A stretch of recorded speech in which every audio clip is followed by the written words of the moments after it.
The Republican Party, which used to be called in the previous party system the Party of Great Moral Ideas, is now called the Party of Prosperity. In other words, this is like this McKinley called Party of the Full Dinner Pail. Notice the shift from so-called, what we now call social issues, prohibition, crushing Catholics, and all the rest of it, to a much more modest, stressing economic issues, protective tariff, things like that. The Democrats now become the party of piety, the great moral crusade against the saloon. And but over the as the years go by, the pietists begin to shift back to the Republican Party. And they begin to, first of all, pietists, well, they begin to have second thoughts or whatever, and we wind up with the Republican Party as the major party, as I say. Look at here's a table of partisan leads. In other words, party leads in percentage points.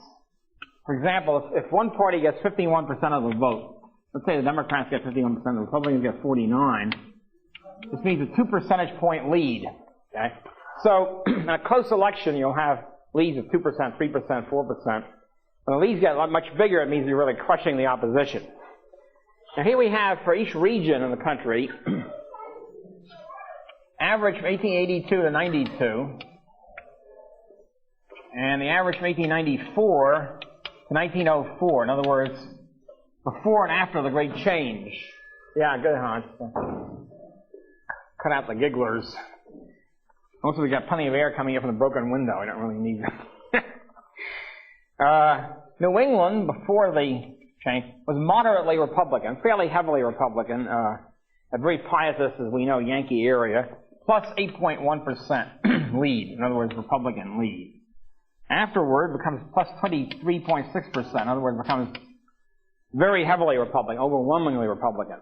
The Middle Atlantic states, which are neck and neck, this is New York, Pennsylvania, New Jersey, etc., where it was 0.1% Republican. It was really tied, very close elections, now becomes plus 16.9% Republican, overwhelmingly Republican. Right? In other words, we now have, and this is true up until 1932, really, from 1896, except for Woodrow Wilson's election, which is a fluke. East, North, Central, which is what we call the Midwest, in other words, Michigan, Ohio, Indiana, Illinois, Wisconsin, basically, which had been 1.1% Republican, in other words, almost tied again, now becomes 14.8% Republican. So overwhelmingly Republican. Okay? West, North, Central, I guess it would be the prairie states, Iowa, the Dakotas, etc., which had been very heavily Republican, 18.1, is now even more so. And then we have the South, which had been heavily Democratic, gets more Democratic, becoming more pietist, plus 32.6% Democrat, now becomes plus 39. What happened in the South was the so-called progressives take over. We'll get to the progressives very soon now. Progressive era, approximately 1900, 1918, or 1900, 1920, whatever you want to call it. But both parties become progressives or statist. The Southern progressivism meant progressive disfranchisement of blacks. What happened after the Civil War was the white voters voted Democratic, the blacks voted Republican, almost automatically. They began a progressive disfranchisement of black voters, so that almost no blacks in the South voted by about 1900. Various ways for example, in order to vote in the South, you had to interpret the state constitution to the satisfaction of the election official. It was always white, so it's very subjective. First of all, who knows what the state constitution is? Who knows the New York state constitution?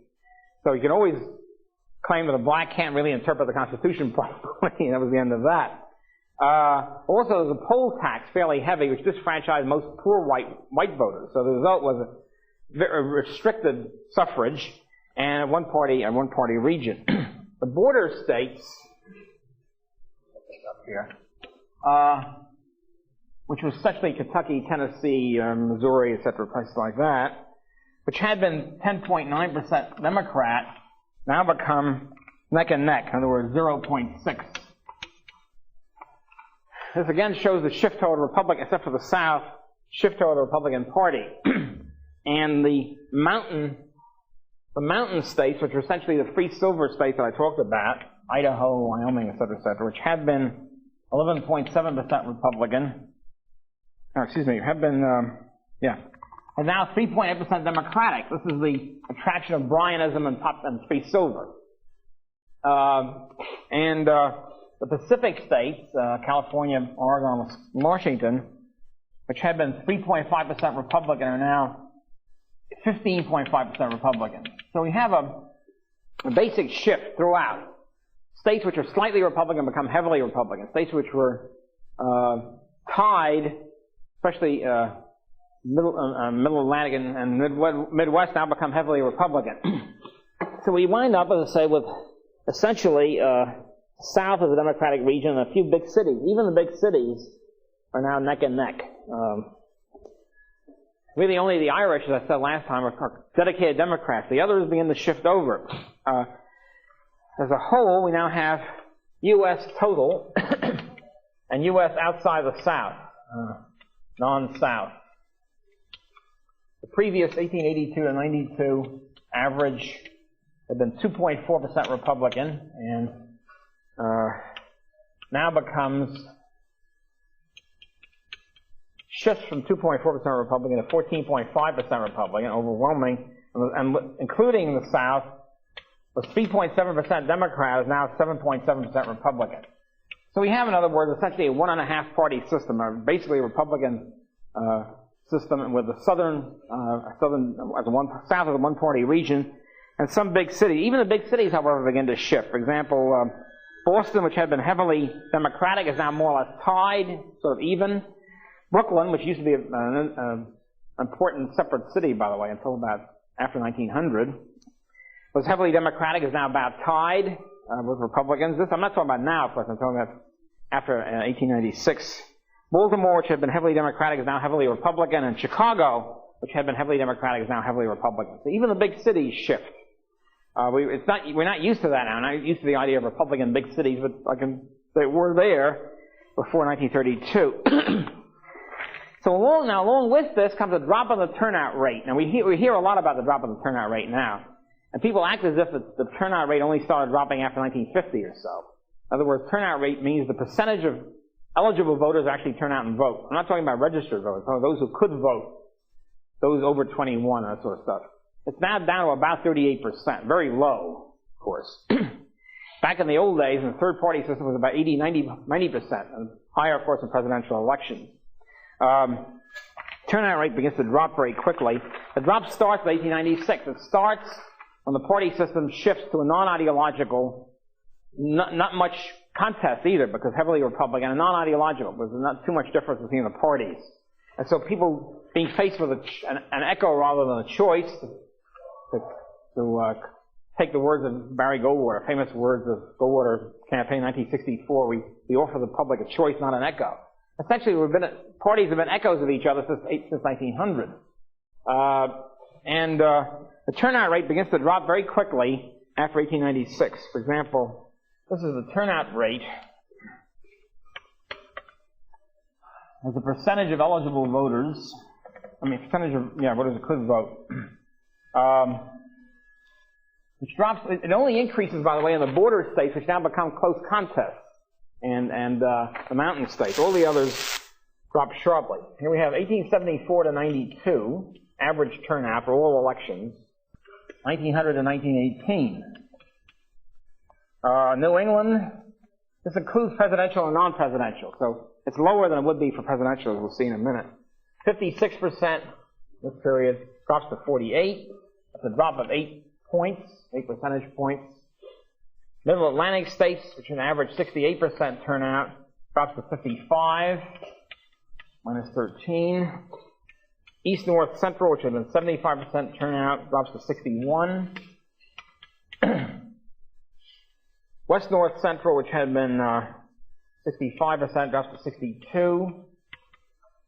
South, of course, drops very heavily because half the people are disenfranchised. Blacks are disenfranchised and poor whites are disenfranchised. Turnout rate drops from 56% to 25%. 32%.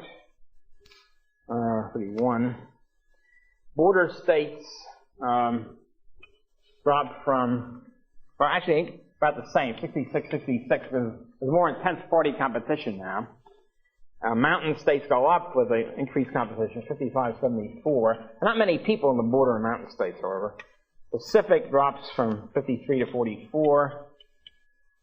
Again, U.S. non-South drops from 67 to 57, and the South, U.S. total, including the South, drops from 65 to 51. So here's a big shift right there after 1900. Now it's down about 38. Also, another thing happens. Some historians say it was due to the fact that registration comes in. In other words, see, before the 1900s, before the so-called progressive period, which we'll talk about at some length. By the way, progressive historians claim that the progressive era was an era of expanding democracy, right, with government regulation increasing and all that. If it's expanding democracy, how come the turnout rate drops? How come the number of people voting drops? What kind of expanding democracy is that? Okay. Anyway, the orthodox explanation for this drop in the turnout rate is that registration requirements increased. Before 1900, you didn't have to register. You just showed up and voted. The whole idea of having to register 3 months in advance, of course, cuts down the number of votes. It was deliberately designed to do that, by the way. However, it does not explain the drop in the turnout rate, because the drop in the turnout rate took place in urban areas and rural areas. The registration only came in urban areas for a long time. In other words, if you're a farmer or lived in upstate New York, you didn't have to register. Only city people had to register. There was an attack on the city voters by Republican WASPs against Democratic ethnics in the cities. That was the whole point, immigrants and so forth. But this particular drop in the turnout rate had nothing to do with registration requirements, because it was just as heavy in the rural areas as it was in the cities.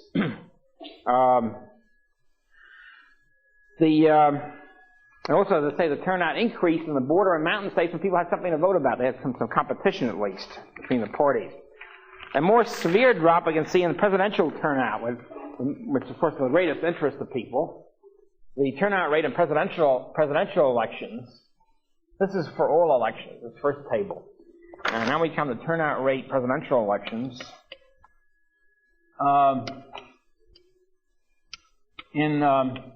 Before the party system, before the third party system, in other words, from 1826 to 38, in the second party system period, the presidential turnout rate average was 55 to 58%. In 1840, which is the beginning, a very hot election between the Democrats and the Whigs, it was up to 80%. And between 1844 and 92, in other words, the heartland, the period of the third party system, more or less, was 70 to 84%, more on this end of it. And when it gets to 1896, election at 78%, and after that it begins to decline. In other words, 1900, 72%, 1904, 65, 1908, 68, 1912 at 56. A hotly contested election, by the way, but people began to lose interest. 1916, it was 60. So what you have is a basic drop from about 80% during the third party system, about 60 or 55, 60 around World War I, and it's been dropping ever since, of course, too. Another thing I have is, in addition to the overall drop, particularly drop concentrated in church members. Notice, before this again bolsters the idea that the whole thing is ethno-religious in origin. Church members voted much more heavily, whether it's Catholic or Protestant, or pietists or liturgical, voted much more heavily than non-church members, because they were much more fired up. The drop in church members is much greater. In other words, a big turnout rate drop, voting rate drop for church members, and a big drop among the poor. Before 1900, poor people voted even more heavily than wealthy people. This, of course, has been a big drop among poor people, still to this day. Poor people are not interested. Why aren't they interested? The usual approach is, well, they're too apathetic, they're numbed by poverty. It's a lot of nonsense. They voted very heavily before that when they had something to be interested in. They had ideological issues to be interested in. And so the drop of the turnout rate coincides with this end of ideology sort of thing. Mr. Satchford, what was that turnout rate for? This is turnout rate for all elections. This is turnout rate for presidential elections, where the interest, of course, is always at a peak, contrasted to off-year elections. Same reason. Yeah. Huh? Oh, yeah, the reason is the same, but I'm saying that they're concentrated more heavily among church members and poorer people, where the interest is fired up in ideological issues. Many middle-class people vote because they think it's their civic duty. They learn in the schools it's their duty to vote. They don't really care. It's sort of a sort of an obligation. But in those days, voting was not an obligation. Voting, people were fired up. They're intensely interested, especially if they were church members, either pietist or liturgical. And they had something to vote about. You know, it makes a great deal of sense. Also, you look at the newly eligible voters. Another interesting statistic. Those who either became 21 or just, you know, or became naturalized aliens or whatever. They didn't have the habit of voting. So the first people to drop off and not vote are those who never voted anyway. So if you look at first voters, in other words, those who were newly eligible to vote, from 1876 to 92, 62% voted. In other words, 62% of the newly eligible voters voted that year. From 1900 to 1916, it's 41%. So you have a big drop in first voters. And as I say, people have always voted and might continue to vote anyway, even if they had no choices anymore. They've always voted in elections. But the new voters are those who haven't picked up the habit yet. So they're the people first hit by the drop in interest, you know, the drop in the basic choices available. Okay, McKinley is now president, and we have the McKinley Cabinet. Examine the McKinley Cabinet. Comes in 1896 in this new party revolution, so to speak. The cabinet is almost solidly a Rockefeller cabinet. Before I get to that for a second, I have to point out, by this time, by the late 1890s, there were two big financial groups in the country, power groups, the Morgans and the Rockefellers. The Rockefellers, I say, run the Republican Party through an Ohio party. The Morgans are in the process of shifting from Democrat to Republican, or shifting their emphasis. Each one is a collection of financial groups. The Rockefellers, as I said before, always are together with a whole bunch of families, not just one guy. It's a whole bunch of families, the Pratts, the Bostwicks, the Bedfords, the Rogers, all these people have ever since then moved with, invested with the Rockefellers. You have a whole powerful complex. Also, each one begins to get their investment bank. In other words, investment banks become important. Commercial banks are important. These are depositing checking banks, etc. So each group begins to get their own insurance companies, their own commercial banks, their own investment banks. Life insurance companies in particular, as I mentioned before, ways of voting a lot of capital, amassing a lot of capital, which is run by trustees who get controlled by either Morgans or Rockefellers, and they vote for their guys and their companies. So we now have the following sort of financial group. In the J.P. Morgan group, of course, the headquarters of the J.P. Morgan and Company, which shifts from Philadelphia to New York around, somewhere before this period, with Morgan Partners. These are all private partnerships. They get partners who are important, close to Morgan. And they run the biggest financial groups involved all over the country. But the Bankers Trust Company, which was set up to engage in trust certificates, new trust form. We'll see a little later how that becomes important in the Wilson administration. Is Morgan. It was founded in 1903. A little later. Their big commercial bank is the Chase National Bank, which was run by Morgans, which shifts in control, by the way. In 1930, it shifts to the big Rockefeller Bank. It's been the big Rockefeller commercial bank ever since. David Rockefeller was the chairman of the board until very recently. The First National Bank of New York, which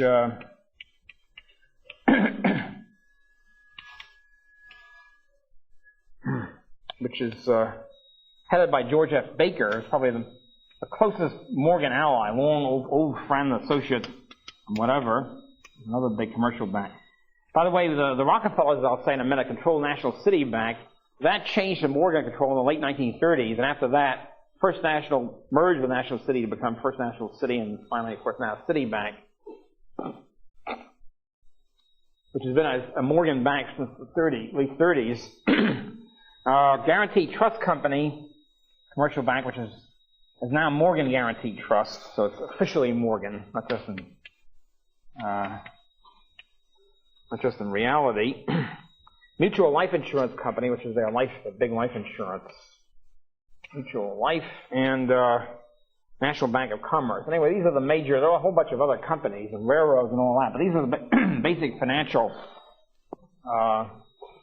agglomeration.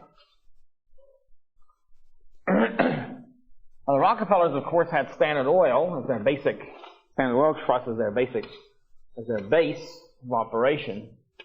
And then they had Rockefeller, even though Rockefeller himself lasted until the age of 98, I think. I still remember he was still alive when I was growing up, and he had seen him sort of a mummy type.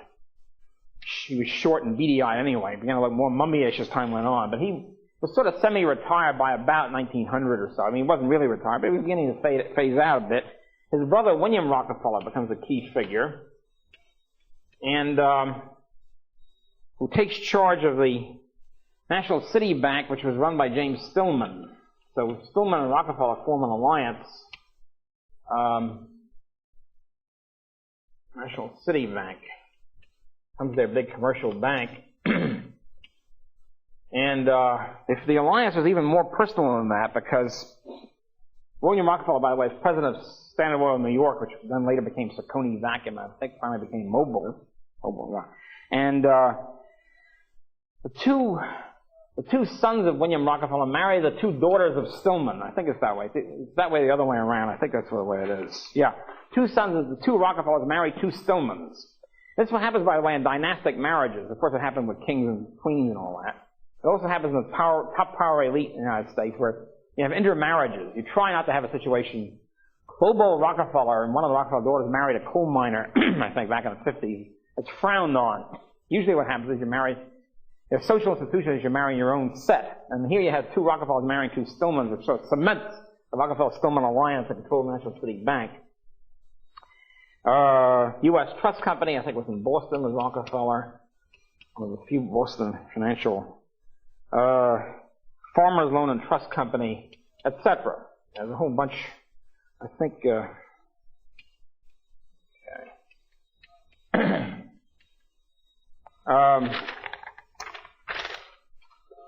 and Rockefeller still needs an investment bank. You see, he's got a couple of commercial banks, got National City. He needs some kind of alliance with an investment banker. Obviously, it's not going to be Morgan, because Morgan and Rockefeller hate each other's guts and are engaging economic and later we'll see political clashes. Rockefeller hooks up with Kuhn Loeb as a basic financial advisor. We have coming up in the late 19th century a group of German-Jewish investment banks in New York, Kuhn Loeb, Lehman Brothers, a bunch of others, Loeb, Rhodes, and so forth and so on. Kuhn Loeb was a major one, and it was connected with German banking firms, Warburg and Company, all interrelated in Germany. And Jacob Schiff was the maximum leader of the Kuhn Loeb. So Schiff forms an alliance with Rockefeller against Morgan. Obviously, there's a big conflict between the Morgans and Kuhn Loeb, etc. And so Schiff forms an alliance with Rockefeller in this mighty, titanic economic financial struggle. Another person becomes important in this whole period to understand both the economics and political end of it. The last of the great tycoons, I've already mentioned some of the great tycoons, Hill, Gould, Rockefeller, Carnegie, super tycoon types who start with almost nothing and wind up as real big shots. And Morgan, to some extent, although his father was quite a wealthy British banker. This is Edward H. Harriman, another very important figure, has been underestimated by historians, both in his economic and his political influence. The New Deal, for example, the Roosevelt New Deal was really a Harriman New Deal, and the role of the Harriman family has been underrated. W. Averill Harriman, former governor of New York, was the political arm of the Harriman financial group. He's still beloved. He's about 90 years old or something. He's still very powerful politically in the Democratic Party. At any rate, Edward H. Harriman started as he was also short, thin. This enters, by the way, in the personal conflict. Since Morgan was tall and beefy and charismatic and whatever, one of the reasons he hated Harriman is he referred to him as Little Harriman. Rockefeller was also short. Hill is short too, and he formed an alliance with Morgan. So it doesn't work. It's not a one-to-one correlation. It's part of the. At any rate, Harriman grows up as a fairly poor. I think he grew up. I think he was born in Long Island, and becomes a young clerk in Wall Street. In other words, he becomes like a runner or whatever it is. I forget what they call him, bulletin boy or something. Somebody posts the stock prices. He starts at the age of 14 or something as a bulletin boy. And he becomes very, he's poor, he's son of a minister, no education. None of these guys went to college, of course. Didn't waste time going to college. I keep stressing this. He becomes, quotation boy is what it's called. You know, chalking up on the black, there was no computers then, of course. Chalking up the quotations. And he rises very quickly to become a top stockbroker. He's a brilliant real financial genius, Herman, and very good at stock manipulation, stock broking. He marries in 1879. He's born in 1848. Marries Miss Averill. I don't know her first name. I suppose I could dig it out if I'm really interested. Her father owned a small railroad in upstate New York. And he buys the railroad out, becomes head of it and buys it out. And from this, he starts becoming a railroad tycoon. It's really brilliant. I mean, he just goes from one railroad, starts with a small railroad, ends up with a bigger railroad, medium-sized railroad, and he winds up controlling, first he gets control of Illinois Central in 1881. He clashes with Morgan. Now, here's Morgan running the whole railroad world, not used to this young upstart, suddenly buying railroads out from under him. Dubuque and Sioux City Railroad was a very important Morgan railroad in the Midwest, and even though not too big, Morgan loved it, and all of his pals are running it. Harriman takes it away from him and buys it out from under him, using all sorts of stock fights and so forth and so on. In 1886, in other words, he grabs control over Morgan of the Dubuque and Sioux City Railroad. And here's Morgan, used to, the whole railroad world was supposed to be his oyster, so to speak. And here's this young upstart grabbing it away from him, and he hated Harriman from then on. So Harriman begins to take over railroad after railroad. He takes over, as they become bankrupt or whatever, he begins to take them over. Finally he takes over, by the 1890s, he takes over Union Pacific, takes over Southern Pacific, which includes Central Pacific. He's now running the whole shtick, all the transcontinental railroads except Northern Pacific and Hill's Great Northern. Okay? So, Hill, also in the 1890s, Hill completed the Great Northern without competing Northern Pacific. Northern Pacific was sort of bankrupt. Morgan takes over Northern Pacific and forms an alliance with Hill. Caesar Hill is a very good railroad man, and he forms the big Morgan-Hill alliance and tries to get control of Burlington and Quincy, which goes from, is the way to get from Omaha or whatever to Chicago. And Harriman beats him out for that. And again, big titanic clashes. And Harriman now moves to try to get control of Northern Pacific from Morgan. Titanic struggle, huge amount of money involved. Who gets control of Northern Pacific? Big stock fight, big hysteria involved here in the late 1890s. And Harriman forms an alliance with Rockefeller and Kuhn Loeb as against Morgan and Hill for the control of the Northern Pacific. And this becomes politically very important because I'm convinced this is part of the reason for the Titanic struggle politically, which starts with Teddy Roosevelt's administration. We'll get to it very shortly now. After we talk about the mergers and their failure. But politically what's happening here is we have the Harriman-Rockefeller-Kuhn-Loeb alliance, which continues from then on. In other words, basically to look at it very simply, Teddy Roosevelt was a McKinley administration was Rockefeller. Teddy Roosevelt was a Morgan person almost from birth, as we'll see. And we begin to have the struggles that go on politically are essentially reflections of the struggle between the Rockefeller-Kuhn-Loeb Harriman alliance versus the Morgans. The New Deal of the Franklin Roosevelt New Deal was essentially a bitter attack on the Morgans. With the alliance of Rockefellers and Harriman, especially Harriman, who was a powerful Democratic Party person at this point. Anyway, we'll get so these are some of the behind-the-scenes struggles which make sense out of alleged political, at least lend clarity to alleged political struggles. At any rate,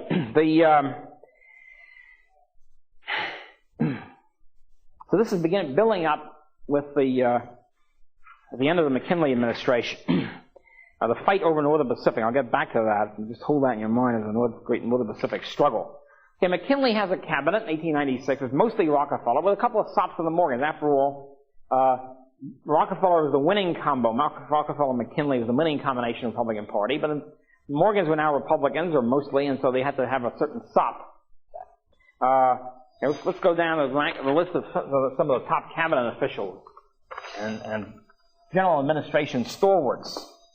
Secretary of State under McKinley was John Sherman of Ohio. Therefore, of course, Rockefeller, basically on the Rockefeller payroll for many years. When you say Ohio, you say Rockefeller, at least in the Republican Party. Secretary of the Treasury, of course, a key spot, was a certain Lyman J. Gage. Lyman Gage was had been a Chicago banker and had been a Cleveland Democrat, as a matter of fact, before the great Bryanite takeover. But he was not a Morgan person. He was definitely a Rockefeller person. He was a president of the First National Bank of Chicago before he became Secretary of the Treasury. And he was also a big corporatist, as we'll see. Weinstein. Start reading, by the way, in addition to Kogo, the first couple of chapters of Weinstein. It's especially dealing with the National Civic Federation, which is I think that's the first chapter. A big corporatist or corporate liberal institution moving towards statism, representing big business interests, an alliance with intellectuals and a few labor union leaders, moving towards state control, state regulation, etc. Gage was the head of the Chicago Civic Federation, which is the initial sort of the birth of the National Civic Federation. I'll get to that later.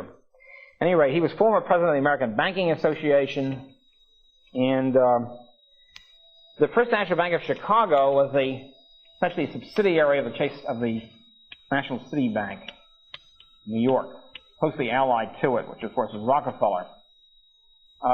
When Gage leaves the Secretary of Treasury ship, the question is, always you have to look at what were these guys before they were Secretary of Treasury, and what were they afterward? They didn't just pop out of thin air, didn't descend from heaven in a vacuum.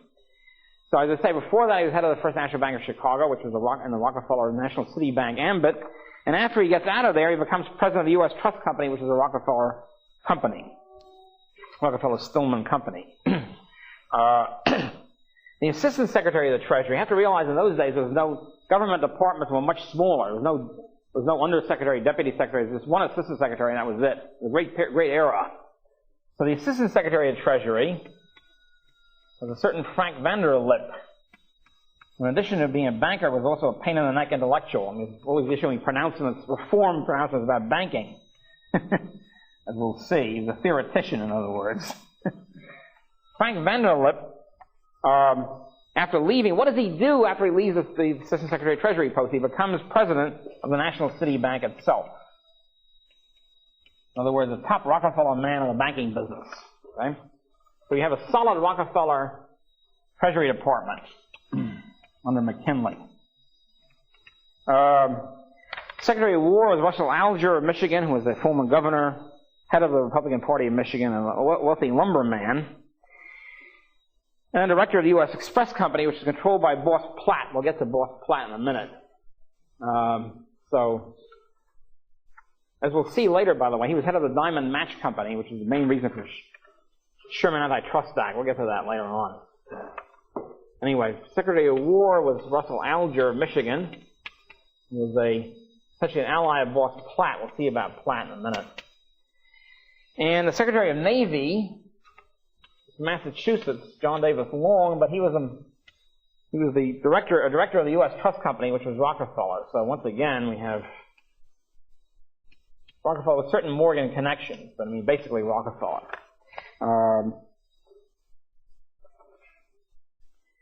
The ambassador to Great Britain, which is also a very important post in the State and the Foreign Service, it still is, the top power elite post, was none other than Joe Choate, who was the top lawyer for Standard Oil and for Rockefeller personally. In other words, Rockefeller and Standard Oil. The Speaker of the House, now looking at the legislature, what McKinley was working with, the Congress, was Thomas Reed of Maine. who was a very close and old-time friend of Henry Rogers, who was one of the top Standard Oil executives, the Rogers family and Standard Oil Rockefeller. So Reed was essentially Rockefeller. Boss Platt, who was the friend of Alger, was the Republican boss of New York State. Boss Platt.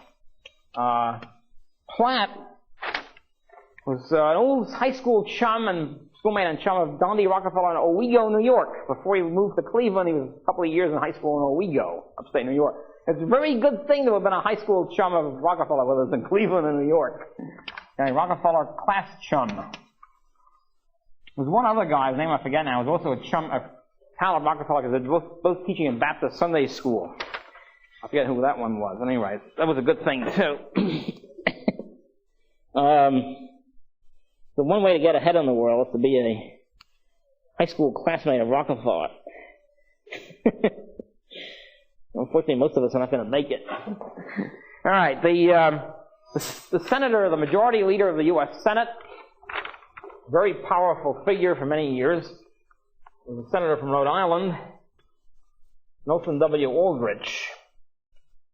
Nelson W. Aldrich entered the Senate in 1881 as a sort of a middle-class wholesale grocer, fairly well off, but not spectacular. He retired 30 years later. He died in office 30 years later with assets of $12 million, which is equivalent now to about $100 million. The question is, how did he do it? Because he didn't have a salary, wasn't very high. How did he get this money? It's like Lyndon Johnson spending all of his life as congressman and senator or president, winding up as a multimillionaire. Well, one thing is he bought the Rhode Island legislature. He got himself public utilities franchises are big, of course. Who gets the contract to have a electric company in Providence, Rhode Island? Either himself or his brother or his friends. So essentially, he bought out the whole Rhode Island legislature. Anyway, who was he? So who was Senator Aldrich? Senator Aldrich happened to be the father-in-law of John D. Rockefeller Jr. In other words, John. If he can't be the high school chum of Rockefeller, be his father-in-law, would be the father-in-law of his son. So he's the father-in-law of John D. Jr., making him a distinguished member of the family. Abby Aldrich, whatever her name is. Governor Rockefeller died recently. Nelson Rockefeller, his middle name was Aldrich. In other words, he's named after the beloved family member and kinsman Nelson Aldrich. His name is Nelson Aldrich Rockefeller. Winthrop W. Aldrich, son of Nelson, became head of the Chase National Bank when Rockefeller took it over from the Morgans. And one great moment, sometime in the 1950s, I forget the exact year, it was a marvelous moment to see how the power elite really runs politics. Thomas Dewey, who was a beloved governor of New York for many years, was of course, really a tool of the Rockefeller machine. So one year he decided he was going to quit. He was tired of being governor. He wanted to make some money. He wanted to go into private law practice and make millions. He announced that he was going to quit. And the guy who would have been the Republican candidate was Lieutenant Governor Hanley, some upstate New Yorker, no prominent, and nobody knew anything about him. So obviously, either he'd lose or he wouldn't be important. He was called to the office. The New York World Telegram, a paper now gone, got a hold of the story and published it. He was called to the offices. In other words, Winthrop Aldrich, head of the Chase National Bank, member of the Rockefeller family, called Dewey into his offices for a meeting. He issued a summons. Come, you will appear on next Thursday at noon. Dewey meekly appeared, and he ordered Dewey to run for re-election, and Dewey accepted it. It's very interesting. It sort of gives you a little window on what really happens in American politics. His master's voice, okay, yes, sir, I will run for governor again. They finally allowed him to retire after 4 more years or something. He finally made some money before he corked off. But so in other words, the Republican Party in New York for many years was essentially a Rockefeller Party, and when Nelson actually ran for governor and then for president, it was an open drive for power by the family itself. As a matter of fact, John D. Sr. and his brother William, he had one son, John D. Jr., who died, I think either before Sr. or almost just a year or two afterwards. And then there was the famous brothers. Getting a little old now, but running things until very recently. Nelson, the political arm. David, who was head of the Chase Manhattan Bank, the financial power. Lawrence, who's in charge of recreation and land conservation. Buys up resorts and then turns everything else over to public parks, there wouldn't be any competition. He's in charge of recreation. It's John D. Jr., John D. the Third or something. I forget what he's in charge. I guess it's just regular business. And then there was Winthrop. He sort of got drunk a lot, so they shipped him off to Arkansas. He became governor of Arkansas for a while. He sort of exiled in Arkansas. The black sheep of the Rockefeller brothers. Now we have, of course, a whole bunch of Rockefellers, the cousins, as they're called, dozens of them. And of course, they all operate together. They have a family investment team, the Rockefeller brothers. At any rate, there's a certain, in this Rockefeller domination of the government, there's certain sops of the Morgans. One of the sops slightly was John Hay, who became Secretary of State after Sherman. Hay was basically a Rockefeller person. He was a former journalist and another theoretician. You always have to watch out for theoreticians in politics. He was Secretary of State after 1899, in 98. He was from Cleveland, Ohio. He's a Ohio Republican and all the rest of it. His brother-in-law was Samuel Mather, was the big businessman in Cleveland, and he's also, however, connected also with the Morgan's Federal Steel Company. He had certain ties with the Morgans, which would do him in good stead later. At any rate, he was basically Rockefeller. And the Attorney General later on, 2 or 3 years into the administration, was a guy named Griggs from New Jersey, who was essentially a Morgan person. But basically, it was a solid Rockefeller administration. There was one, however, sop. What always happens is the other faction gets the vice presidential nomination. So the vice president under McKinley was a guy named Garrett Hobart, nobody, I'm sure, none of you ever heard of. Here he was, distinguished vice president of the United States, nobody's ever heard of him. Garrett A. Hobart, who was a Morgan man from New Jersey. He was a New Jersey politician, senator, and so forth and so on. And he was a director of Morgan's Liberty National Bank of New York, and also in, I think, with Morton Salt Company, which is a Morgan company, and a couple of other Morgan directorates. So he was essentially in the Morgan stable. He was a New York Life Insurance Company, which is Morgan, and so he was the basic sop to the Morgans. In 1899, Garrett Hobart dies fairly young, I guess the age of 53 or something. And there's a vacancy for the Morgan person in the vice presidential nomination. McKinley, of course, is going to be renominated in 1900. He's going to win the landslide against the idiot Bryan, who's been put up again by Democrats. The question is, who should be vice president? And of course, it had to be a Morgan person.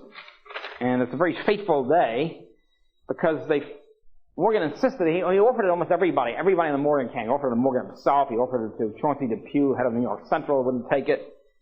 And so the Morgans insisted. The only Morgan man who would take it was Theodore Roosevelt, whom everybody in the McKinley administration hated the guts of. They all thought he was nuts anyway. They said he's crazy, insane. There's a certain justification for that. I don't think he's crazy. He's certainly a wild man type.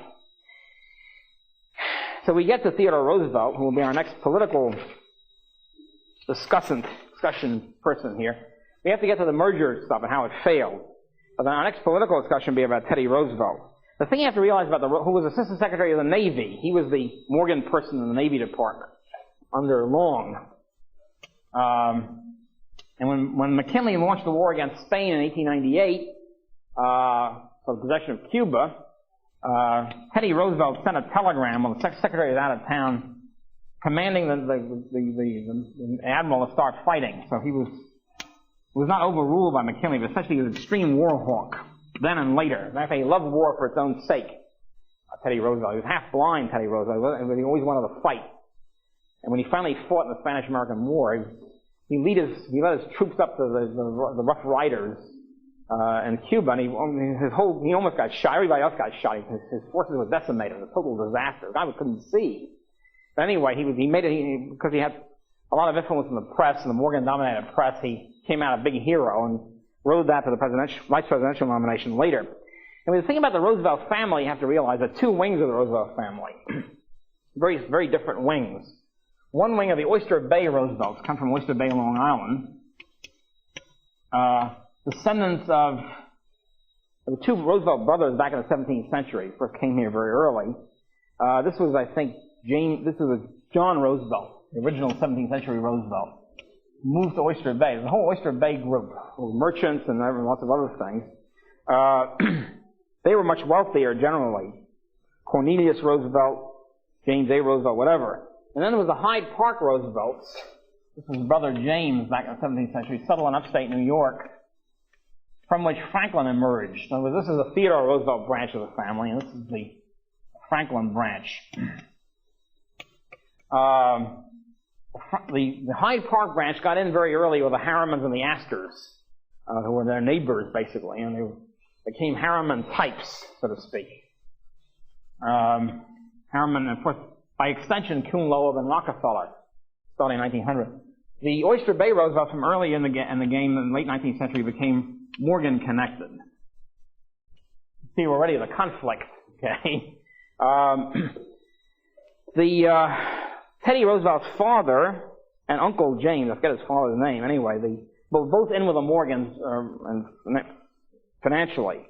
His Uncle James Roosevelt was director of the Dubuque and Sioux City, Iowa Railroad. I already told you it was Morgan until Harriman captured it, so to speak. His Uncle James was also director of the New York, Chicago, and St. Louis Railroad, which was a Vanderbilt Morgan Railroad. And so they grew up as Morgan people. As a matter of fact, two of Teddy Roosevelt's not only cousins, but very close financial advisors. One of them was WM1 Roosevelt, who was a first cousin, but also a very close friend and financial advisor of Teddy before he became president, while he was president, and afterward. WM1 was connected with a whole bunch of Morgan boards. The Astor National Bank, which was his head was George Baker, a Morgan person. The Astor Trust Company, which is Morgan, and a member of the board of the Central and Southern American Telegraph Company, which is a very close Morgan thing. The board consisted of William P. Hamilton as the son-in-law of Morgan, Charles Lanier, a longtime associate of Morgan, another guy who had married into the Vanderbilt family. In other words, WM1, close financial advisor and friend of Teddy, was very close to the Morgan ambit. And his other top friend and relative was Douglas Robinson, who was Teddy Roosevelt's brother-in-law, who was also was a real estate operator in New York, was also in the Astor Bank, also in the Morgan ambit. So we have, in other words, Teddy Roosevelt's whole family and close friends and relatives were all tied in with the Morgan ambit from early on. So Teddy Roosevelt grew up as a Morgan person, so to speak, and we'll see next time, or next time after that, continuing on, accelerated in the Morgan ambit. His first wife was a Boston financial person associated with a Morgan, et cetera, et cetera. The whole this grows. Okay, that's way over time, I'm afraid. Beginnings of Teddy Roosevelt. We'll be coming back to Teddy Roosevelt next time. His two major financial advisors, personal financial advisors all of his life were two close relatives. His first cousin, WM1 Roosevelt. These are all Oyster Bay wing of the family, notice, not the Hyde Park wing. WM1 was a member of the board of directors of many the Astor National Bank, which was Morgan through George Baker, the Central and Southern American Trading Company, on which board was also the son-in-law of J.P. Morgan, named Hamilton, and so forth. Then there's Douglas Robinson, who was Teddy Roosevelt's brother-in-law, who was a big real estate operator, and also on the same Morgan network. Later on, as we'll see, just to give you a teaser for later on, the real key to the Panama Canal caper, which was I did some work on when the Panama Canal Treaty was signed, and where Teddy Roosevelt, it was kind of interesting. Panama was, I'm really skipping ahead a bit, but Panama was simply a section of Colombia. Okay? It was Colombia in South America, and Panama was up here in the peninsula. Originally, it was supposed to be a Nicaraguan canal, which fell through for some reason, and so the French had opened up a canal company called the Panama Canal Company, which was quasi-bankrupt. Really, was bankrupt. They had the yellow fever problem, which you've probably seen in the movies. There was lots of yellow fever there, and the mosquitoes and whatever. And they could never lick the problem, so they couldn't dig the canal. And at any rate, the United States was negotiating to get a Panama Canal Company with the French Panama Canal Company and the Colombian government. And I think they'd agreed, I think it was $30 million. I have to check back. But anyway, let's say $30 million that the United States government would give to French Panama Canal Company in return for the rights to operate a canal. The thing is, of course, they were really bankrupt. Probably shouldn't have gotten anything. Let's say they got $30 million. And the Colombian government said, no, we want to get a piece of the action here. And they insisted on $10 million out of the 30. In other words, so $10 million would go to the Colombian government, and 20 would go to the French Canal Company. Teddy Roosevelt at that point decided to organize a fake revolution in Panama. The person, reason why I'm talking about this now is the person who was hired by the French Panama Canal Company to negotiate all this stuff was a guy named William Nelson Cromwell, later became the major partner of Sullivan & Cromwell, now one of the top law firms in Wall Street. Anyway, Cromwell was hired for a huge sum to lobby for the interests of the Panama Canal Company to essentially get $30 million instead of $20 million. So that was a big thing, of course. And Teddy Roosevelt, Cromwell was sitting in the White House issuing the orders for Teddy Roosevelt, and then Roosevelt would sign them. And Cromwell essentially was running this whole operation. Created a fake revolution in Panama, organized and financed by the U.S. government and by the Panama Railroad Company, which was an American company, through them. The U.S. Navy then threatening to intercept any Colombian ships. You couldn't go overland, it's all jungle. So you had to go by sea to get from Colombia proper to Panama. And the U.S. Navy would shoot sink any ship, Colombian ship, would try to suppress the revolution. So essentially it was a fake revolution. It was not a popular revolution by the Panama masses. There were no Panama masses. Essentially the American agents down there getting these people to revolt, create a phony independent state of Panama, which then signed the treaty with the U.S. government for $20 million, to turn over the full $30 million to the Panama to the Panama Canal Company. The U.S. government's official line was the Colombian government was trying to hold us up, the American taxpayer, for an extra $10 million, but that was a total lie. What they were trying to do is give the whole $30 million to the French company rather than the $20 million. In other words, the whole idea would have been no extra amount of money to the American taxpayers. It was a question of who should get the $30 million. Should the whole $30 million go to the French Canal Company, or should $10 million of it go to the Colombian government? That was the real issue. So, anyway, Teddy Roosevelt created this fake revolution, and that's immediately recognized it, of course, 24 hours after they proclaimed the new Panama state. And the interesting issue was that most historians still haven't discovered, because there's an obscure book by a guy who was involved in this, who finally sets the whole thing straight. The question is, who was the French Panama Canal Company? It turns out the French Panama Canal Company, when they were going bankrupt or semi-bankrupt, all their shares were bought up by a syndicate headed by J.P. Morgan, including all the Morgan people, a couple of Rockefeller people, a couple of Kuhn Lower people, a guy named Douglas Robinson, who was Teddy Roosevelt's brother-in-law, all involved in this operation. They bought the shares when the French Canal Company was bankrupt for half, just 50 cents on the dollar. And when the American government created the phony Panama Revolution and gave the whole $30 million to the French Panama Canal Company, they doubled the value of their shares. They sold it at double the amount. In other words, they held the shares for a year, the Morgan syndicate, and then double their price by then selling it. So they got a lot of money out of this. It was the Morgan people. So essentially the whole operation, the whole Panama Revolution was a Teddy Roosevelt-Morgan deal. And most of the money that the syndicate got out of it was invested in New York City real estate, with Robinson as the real estate broker and landowner. So much of it was funneled into Robinson. So that was this is still not known to most historians of the Panama Canal Company. And if you're interested in a book on this, a guy named Earl Harding wrote a book called The Untold Secrets of Panama.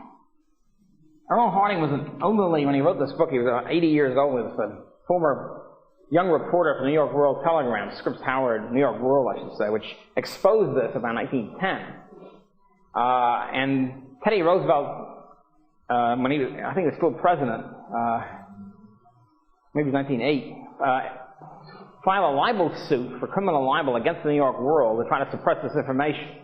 And seditious libel. And then went to the Supreme Court and they said it's unconstitutional. There's no such thing as seditious libel against the president, the government. But Harding was a young reporter who did most of the work on that, and he finally, about 60 years later, disclosed the fact, or 50 years later. Anyway, this is the untold story of Panama. The whole thing is not only engineered by Teddy Roosevelt, which is generally accepted, but done in order to benefit the Morgan Syndicate, and his brother-in-law was connected with it. That's what I mean by being in the Morgan ambit. One of the things. Okay, getting to industry, we're getting now to the merger movement. And before I get to that, I want to just mention the fact that dealing with federal politics and industry in this period, that the iron and steel industry has always been, since 1820, the big major fountainhead of protective tariff movement. And largely because much of it is inefficient. And so they're always trying to keep out cheap foreign iron and steel. In 1820, which was the first organized protective tariff movement in the country, it was started by Representative Henry Baldwin of Pittsburgh, congressman from Pittsburgh, who himself was a big iron manufacturer, but Pittsburgh being the center of the iron and steel industry for a century or so. And after the Civil War, the big propagandist for protective tariff from about 1815 on was a guy named Matthew Carey. He was a Philadelphia printer. We also, of course, especially wanted to get a protective tariff on printing, on printing, sale of printing from newsprint, etc., from abroad. His son, Henry C. Carey, becomes an economist and the major lobbyist and propagandist for protective tariff. Carey became himself a Pennsylvania iron manufacturer and was the big theoretician for the iron and steel interests during the whole, after 10 or 15 years after the Civil War period. The interesting thing about the Civil War, post-Civil War period is that you had a situation where you had, as I said, greenbacks, in other words, fiat money, which was not redeemable in gold or silver. You had fiat money, inflationary fiat money, for the first time, really, and then you had protective tariff.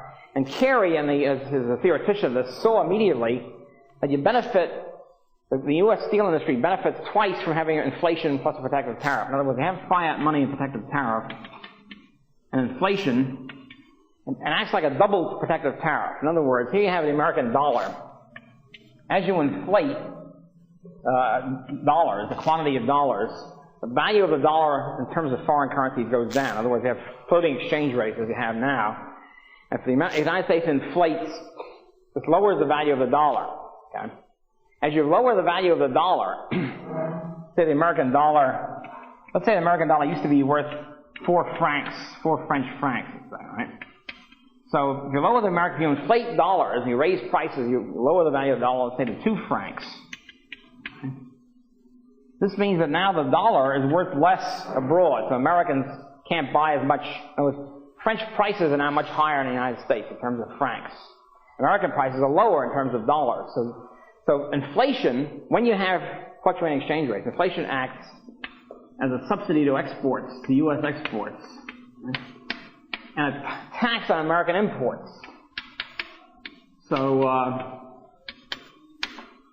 in other words, essentially what inflation does, when reflected in foreign currency, is you subsidize American exporters at the expense of American consumers. It's really a roundabout but effective manner of screwing the American consumer for the benefit of the American exporter. So that we can't buy foreign steel because it's more expensive, or any other foreign product. In the meantime, American exports become cheaper. So we are then stimulated to buy American iron and steel because we can't buy foreign products that become too expensive.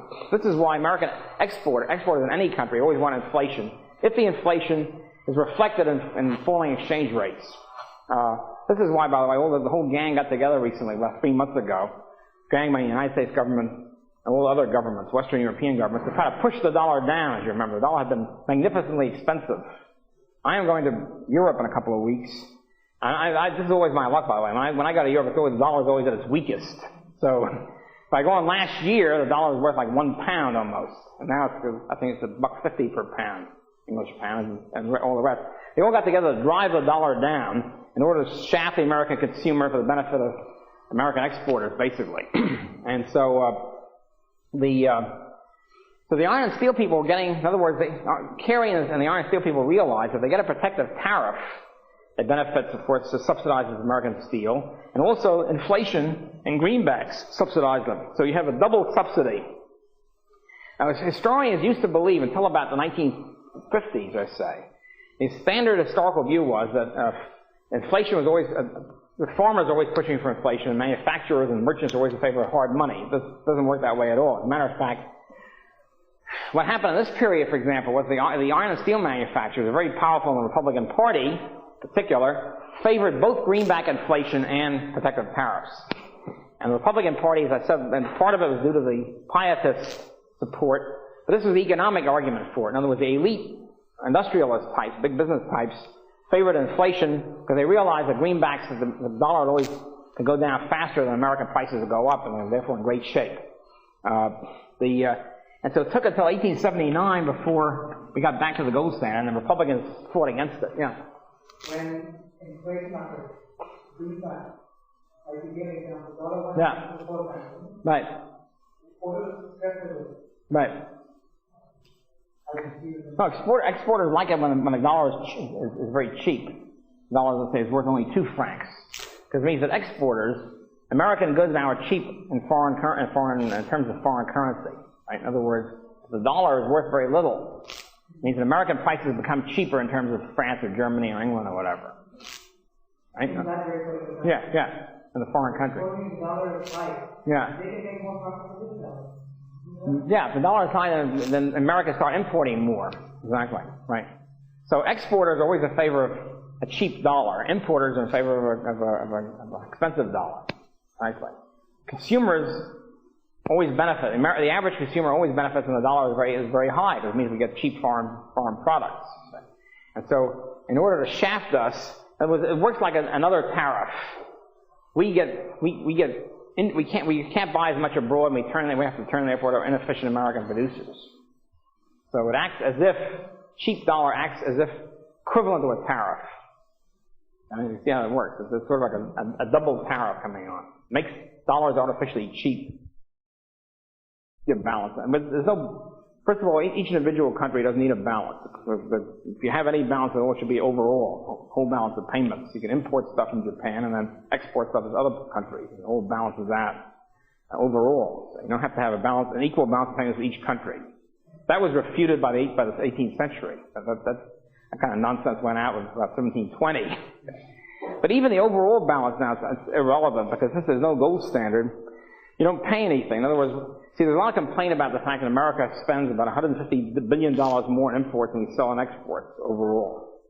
But see, what happens to $150 billion? It doesn't flow out of the country. It doesn't disappear somewhere, because nobody else uses dollars. Basically, what it means is the foreigners are willing to invest $150 billion worth in dollars and hold them, which really means buying investments in the United States, either real estate or stocks or bank accounts or bonds or something. There's nothing wrong with that. As a matter of fact, it's great from the point of view of the American. It means that foreigners are willing to invest in our cheap imports. Super. I hope that continues. It's not going to continue forever. As long as it does, it's like a great bonanza. You know? It's as if they're helping us, they're financing us with cheap dollars, cheap food and whatever, cheap products. And they're holding dollars for various reasons. Much of it is because the United States is really the safest country to invest in. You know, you're not going to get confiscated, for example. It's always important. You know, some new dictator's not going to come along and suddenly grab your dough. Okay? There's not going to be hyperinflation, we presume. And so, the last few years, there's been a big increase in foreign investments in the United States, which is great. I mean, as I say, they should flow in. The United States had an overall deficit in the balance of payments the entire 19th century. Basically, Englishmen were financing American railroads and all sorts of other stuff. You know, it's great. It helps everybody. It's no big injury. Especially there's no gold standard, there's no problem about banks collapsing or anything. There's no problem at all. There's nothing actually flowing out, in the sense of somehow leaking out of the system.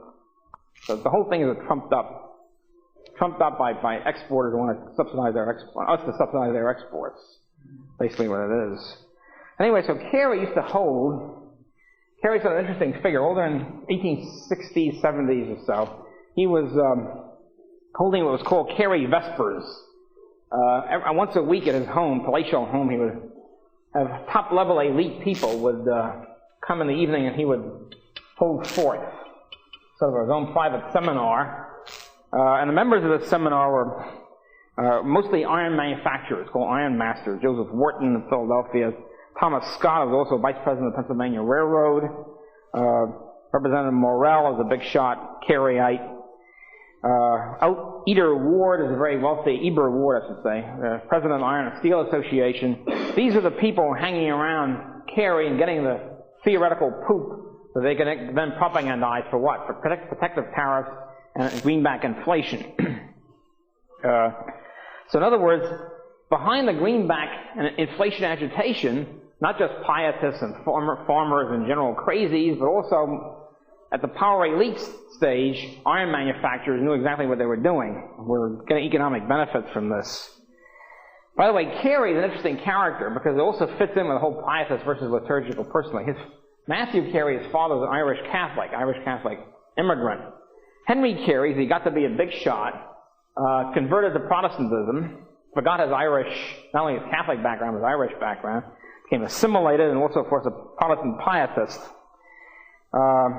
He also had tremendous influence, Henry Carey, on Friedrich List, who was a German immigrant at one point, who came to the United States and imbibed the protective tariff doctrine and then brought it back to Germany. It was in many ways responsible for the whole protectionist movement in Germany. So it was an international flow of influence. Carey was also a friend of a columnist from the New York Tribune, Henry Greeley, who was a socialist pietist. Again, they kind of both, of course, agreeing on protective tariff as being a key element. And also another guy I must mention here is a kind of charming character I think I might have mentioned before. The major political arm of this guy in Congress was Representative William D. Kelly of Pennsylvania. He was also I think was an iron manufacturer himself. Anyway, he had the nickname of Pig Iron. He's known as Pig Iron Kelly because of his undying fealty to the iron and steel interests. Hi there, Pig Iron. Anyway, that was his general nickname. Okay, we get now to the merger movements of the late 19th century. One thing I should say also, the merger movements, which are both ideological and economic, in the sense that businessmen or manufacturers became convinced that the way to get a monopoly price, they tried it with cartels and it didn't work, the railroads didn't work. They figured it's better to if you really have a merger, then at least you won't have internal cheating. Okay? In other words, if you have 8 companies all refining sugar, let's say, or producing glucose, the 8 companies band together in one company, then you can't have one company cheating and under secret price cutting because there will be one company. In other words, a merger becomes presumably an easier way of arriving at a cartel price than having a cartel. So in other words, then you can push the supply to the left and raise prices without worrying about going up the industry demand curve, without worrying about individual companies cheating. A cartel is also one of the interesting aspects of the Antitrust Act, which comes in 1890, for reasons I'll go into in a minute, so-called Sherman Antitrust Act.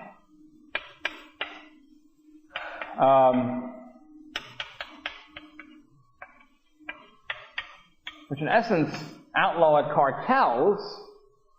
That means they go into mergers, which are even worse from the point of view of the consumer, because it means you're eliminating cartels. At least will fall apart very easily in a free market. If you have a merger, it's more difficult to fall apart. So the result of the Antitrust Act, in a sense, was to stimulate mergers. But another thing about the Antitrust Act is it was really a dead letter. It was not enforced until Teddy Roosevelt came in by 1902. In other words, all during the 1990s, even though it was on the books, it was generally known as not being enforced. And the great merger movement of 1898, 1901, and 1900, when these mergers were being put together, no corporate lawyer worried about the antitrust law. Nobody said, gee, we have to worry about the Sherman Act. It was a dead letter. It was considered, sort of a dead law which nobody paid attention to. The reason the Sherman Act came in, by the way, is kind of interesting. You can figure, here's a big business group, a Republican Party dominated by big business. Why are they putting through an Antitrust Act? So they suddenly get religion or whatever. What happened was this. Well, two factors. The personal factor, which we should never omit in history. Senator Sherman always wanted to be president. He was getting pretty old by the time. His last shot was 1888. It was the Republican convention in 1888, which, as we know, Benjamin Harrison came through the nomination and won the presidency in 1888. It was an open convention. There was no one favorite. As a matter of fact, Harrison was sort of a dark horse. There were a lot of ballots in those days. Harrison came in with whatever, 28 ballots or something. The Sherman was running for president. One of the people running against him was General Russell Alger, whom I've already mentioned. I think it was McKinley Cabinet later. Governor of Michigan and head of the Michigan Party. Alger was trying to get the nomination. Alger was also chairman of the board, I think, of the Diamond Match Company, which is, those days at least, was a, quote, monopoly, unquote. I think it was the only match-producing company, maybe in the world, certainly in the United States. So, General Alger played dirty pool. He was competing with the same sort of delegates as Sherman. He bought out a lot of Sherman delegates. I mean, literally bribed them. I mean, if Sherman, let's say, had 25 delegates pledged to him, and he found out when he gets to the convention he only has 15, the other 10 have been bought out by Alger. He's very bitter at Alger, Sherman, from then on. He was convinced that Alger deprived him of the nomination. So Sherman was out to get Alger. When Diamond Match Company gets under state antitrust problems after that in Michigan, Sherman gets up there on the floor of Congress and reads the entire, I think there's some Michigan court which said the Diamond Match Company was violating common law antitrust. And Sherman's there cackling at the decision, reads the whole decision of the congressional record, cackling every time they attack Alger and the Diamond Match Company. So, when President Harrison signed the Sherman Act, he turned to the secretary and said, and he chuckled, he said, "I see Senator John Sherman has gotten the Russell Alger." In other words, this was Sherman's revenge against Alger. He figured if he passed the Sherman Act, if any company is broken up under, it'll be a Diamond Match Company. So the idea was to smash Alger. This is Sherman's personal shtick. And interestingly enough, when the orthodox historian of the history of the Sherman Act, the crummy book is the only good, full books written on by Hans Hermann-Hoppe, and he gets to this point, this charge. He has a footnote on this. A charge that Sherman did this in order to pass it, in order to try to get back at Alger. And he said, "I couldn't believe that any American statesman had this kind of a petty motive." That's supposed to dispose of the charge. Now, those of us who believe that American statesmen are capable of petty motives have a different view of it. At any rate, the reason why the Republican Party passed it in general, not just Sherman, of course, there's another broader reason for this, namely that the Democrats kept charging, as we'll see in a minute, their big argument against the tariff was that the tariff is the mother of trusts. In other words, it was a phrase that was stated by Henry Havemeyer, the great sugar trust person. And the Democrats then repeated this. The tariff is the mother of trusts. In other words, it's impossible to have any cartel or any trust or any merger system that's going to work at all unless you have a protective tariff which keeps out foreign competition, which creates a wall so that you can have a monopoly price. Right? In other words, you won't be able to have a cartel arrangement restricting production and pushing out prices unless you keep out cheaper foreign imports. Create a wall to enforce the tariff. So therefore, the foreign tariff is the only way a trust can work, or a monopoly or cartel can work at all, is if you keep out foreign competition. And as a matter of fact, when you read in the old days, in the 30s and 40s and 50s, you used to read attacks on American business being monopolistic. They say 3 companies have an 80% share of the market, but the share was only American companies. You have to leave out all foreign producers. General Motors and Ford were supposed to be a duopoly of the American automobile industry. It was only a duopoly. In other words, it's only a two-firm industry. If you leave out Honda and Toyota and everybody else, and Mercedes, if you leave out imports, it looks like a big monopoly concentration. If you realize that you can always import stuff, you have a completely different picture. The Democrats, the laissez-faire Democrats, had a very effective charge against the tariff, namely, it's the mother of trusts. The Republicans committed to protective tariffs, said, okay, we'll shut them up. We'll shut up the Democrats by saying, we're going to break up trusts. We're going to go you one better. We're not going to just create trust. It's true, even if we'll create trust by the tariff, then we'll break them up. So that was the way they could answer the Democrats' charges and have the Sherman Act on the books. As we'll see later, when Teddy Roosevelt began to enforce this, the thing became part of a titanic struggle between the Rockefeller and the Morgan financial empires, breaking up the other guy's companies, using antitrust law as the ideological weapon. Okay, well, before we get to that, we have to talk about the merger movements, the great merger movement of 1898 and 1901. And the idea was this: if business is big, a bigger business is better. If a big business is more efficient, which in many cases it was, why don't we have one firm for the entire industry, and then we can cut production and raise prices? That was the whole. And literally hundreds of industries did this in this one small period, 1888, 1901. Cocoa deals with a lot of that. I again commend you to read the first chapter of Cocoa and also the first chapter of Weinstein, dealing with National Civic Federation. First two chapters of Cocoa deal with this at length. I'm going to repeat some of this and deal with a couple of others. The iron and steel industry, for example, in 1889, there were 719 iron and steel companies in the United States. And there were constant attempts all during the 1880s and 90s at pools and cartels, at strict production raise price. They didn't work. All flopperoos. And finally, there's a series of mammoth mergers. Okay, we'll merge everybody. And finally, in 1901, the mammoth U.S. Steel Corporation was founded.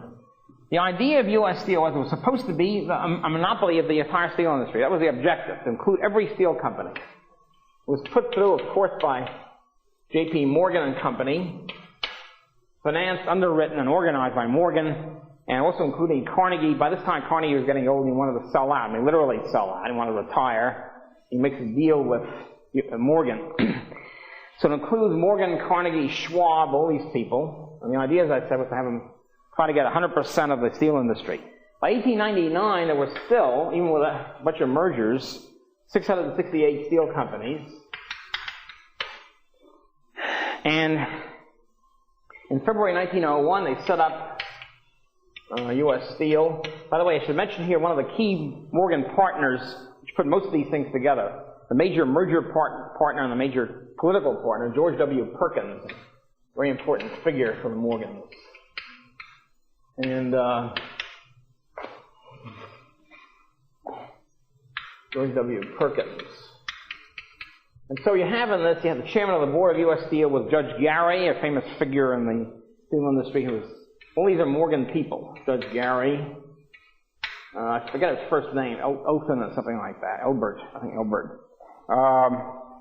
And the idea is to kind of merge all of them. They weren't able to merge all of them. Once again, there's no government coercion here. There's no government saying you have to merge. So they wind up, U.S. Steel, merging 138 companies. Still an impressive number. With 60% of the iron and steel market. Okay? In other words, U.S. Steel starts with 60% share of the iron and steel business. And you'd think, you see, if you believe in the most people think, well, big business can always outcompete small business. It doesn't work. Not at all. But especially if it's an artificial kind of thing like this. And as I said about Rockefeller, Standard Oil couldn't see the importance of gasoline. They couldn't see the importance of Texas crude and all the rest of it. Well, U.S. Steel has been a flopperoo from the very beginning. It's been heartwarming to those of us who are in favor of competitive markets. U.S. Steel has been a total flopperoo from the beginning until the present time. In other words, it's always been a crummy company. It started as a crummy company. It's still a crummy company. It's been its share of the market has been declining steadily since 1901. It's been losing money most of the time. It lost an enormous amount of money for its promoters. In other words, for the initial stockholders lost money throughout. The only people who made money was Morgan and his people. Because if you're an underwriter, you're a promoter, you get money off the top. You get a big fee putting the whole thing together. Then the suckers who buy the stock are stuck. So, as the last company to put in innovations, the U.S. Steel was the last company in the world to put in the oxygen process, whatever the current one is, basic oxygen process, I think it's called. It started, again, in Europe with small companies, and other companies took it up. U.S. Steel was the most monopolist, the most backward company, et cetera, et cetera. And it started, for example, as a share of the market. U.S. Steel share of ingots and castings, which was a major product. In 1901, it had 63% of the market. It kept declining until 1920s, 46% of the market. In the 1950s, it was 32% of the market. It's probably undoubtedly less now. I mean, 1955 is the last figure I have for this, but it's steadily declining. Every aspect, ingots and castings, pig iron, wire and nail, it's the same story. overall total for the whole business, 1901 was 62% total, and 1920 was 40% of the market. So, again, partly due to technological conservatism. You got a big company like that, swollen, artificially big, so to speak. They're slow in adopting new inventions. In 1900 to 1919, for example, a big shift in the industry was from Bessemer steel to open hearth steel. Again, it starts in small companies. U.S. Steel continued as Bessemer till almost the end. Continued and stuck in their old technology. Also, as the time went on in the 1920s, the shift was from start with heavy steel products. Later you get lighter and lighter steel, structural steel, so forth and so on. U.S. Steel is the last company to start going into these new fields. Stuck with it. We always produce heavy steel, that sort of thing. They're behind in the scrap metal field and alloys, stainless steel, the last steel company to adopt stainless steel, the continuous rolling mill, the whole bit. Structural steel, they didn't think that was important either. So they're constantly, you start off with lots of plants, you're sort of stuck with those obsolete plants. You're not geared to new equipment because you're stuck with these 50 plants with older equipment. U.S. Steel was a holding company operation. You sort of have 10 quasi-independent companies with stocks were merged in the U.S. Steel Company. So it's a very inefficient way of doing it anyway. The shares of U.S. Steel the share prices reflect of this. For example, U.S. Steel started 1901. The price of each share in the stock market was $55. So you say, hey, this is a new monopoly. They're going to make lots of money, right? So you buy the shares for $55 a piece. By 1904, they're going down to $9 a share. Typical of the U.S. Steel and work. And their profits dropped precipitously. 1902, they had 16% profits. By 1904, they had 7% profits. And they kept the price of steel low. Another thing is that they found out, even with mergers, it works the same as cartels in a sense. If you raise the price, you're going to induce other companies to come in. You have new competitors. You still can't keep out the new competitors without government coercion. They were afraid to raise the price of steel. They had to keep it low anyway, and their costs were high because they were an inefficient company. So their profits started going down very rapidly. So what the reaction then was, well, Judge Gary, the beloved leader, chairman of the board of the U.S. Steel Company, organized what he will call Gary Dinners, 1907, 1908. These were dinners, banquets, which included all the steel and the top industrialists in iron and steel industry. And they got together and they said, let's raise the price. The idea was to cut production and raise price. Let's have a cartel again because U.S. Steel's share of the market was declining anyway. And they said, yes, we'll do it. Yes, we should cut production, raise price. Right, we all agree, and then they go out and cut prices some more. Take advantage while the other suckers are raising their price. I'm going to lower mine. So the Gary dinners, he had 20 guys get together at dinner, and they agree and make an agreement. They break it within 3 months. So once again, mergers didn't work. And instead of that, you had price cuts, you had intense competition, recrimination and hatred because they broke the agreement, and that sort of stuff. So informal cartels, once again, didn't work. They had nothing to do with antitrust laws that were not applied to this. And only in World War I, as we'll see later on in the course, where culminated organized cartelism by the federal government, was the government able to cartelize the system.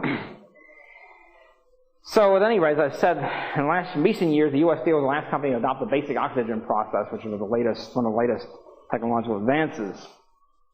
In 1909, by the way, after this attempt at a merger, and after this cartels and breakage of the cartels, in 1909 there was still 654 iron and steel companies. After all this frantic attempts at a merger, they're still stuck with over 600 companies. So this is a record. This flopperoo of U.S. Steel was repeated literally almost hundreds of times throughout every industry. Almost every attempted merger was a flop, a very quick flop. I'm going to quote from Coco. I usually don't do this because you're supposed to read it, but I think it's an important quote. It's page 39 of Coco. Summing this up. Quote, the steel industry was competitive before the World War, and the efforts of the House of Morgan to establish control and stability, he calls it control and stability, I would call it cartel, of course, control and cartel over the steel industry by voluntary private economic means had failed. Having failed in the realm of economics, I'll underline this, write this on the board 20 times if I could. Having failed in the realm of economics, the efforts of the U.S. Steel Group were to be shifted to politics. As far as I'm concerned, this sums up the entire progressive period from 1900 to 1918. Namely, big businesses, especially Morgan's, try to establish cartels and mergers and monopoly prices in the free market. They couldn't do it. Every time it was a flop roast, so they turned to the government to do it for them. In the name of welfare state, warfare state, national planning, all the other nonsense. The names don't matter. The real point is, if they couldn't achieve monopolies and cartels in the free market, they turned to government to do it for them. But the government, they couldn't do it in the name of establishing a monopoly. They couldn't say to the public, we want a monopoly, we want a cartel, we want the government to enforce it. They had to say this is democracy, this is modernization, it's bringing us into the modern world, and all the rest of the junk. They had to use different ideologies. But the essence of the process was to politicize the system in order to cartelize it. They had to call it expanding democracy and all that. We'll see as time goes on. I'm just stating the fact, and I'm going to demonstrate this time and again as we get to the progressive period. In other words, what we've been dealing with so far is up to 1900. When we get to the progressive era, this will become more evident. And so by 1900, also, business sentiment in general was swinging. Business begins to realize, when these mergers begin to flop, they begin to realize they have to turn to the government to enforce cartels and mergers for them. That's the point. So what happens is every time the U.S. Steel organizes a merger and pushes things up a bit, new steel firms come into the picture. You see, they say, steel prices are going up, we'll compete. They come in with better new equipment, they outcompete U.S. Steel, and the price goes down again, and they're back with new firms, 654 firms, lower prices and lower profits. There's no percentage in that. And then they have to buy out the competitor, and it costs a lot of money to buy out a new profitable competitor. So it's sort of like rolling back the ocean. You can't do it.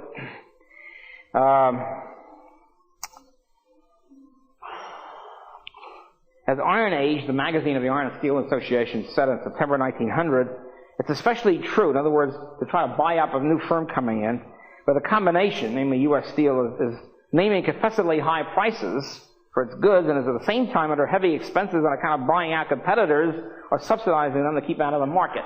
So it's like an endless loss process. You try to maintain a high price, a new competitor comes in, you try to buy them out, you're spending money like water, you're making losses. Okay, so that was the Iron and Steel Trust. This is repeated time and time again in other companies. The Whiskey Trust, for example. You get the whiskey. 80 small Midwestern firms in 1887 combined in the Distillers, Cattle, and Feeders Trust. Try to have a whiskey trust, a whiskey monopoly. 1887.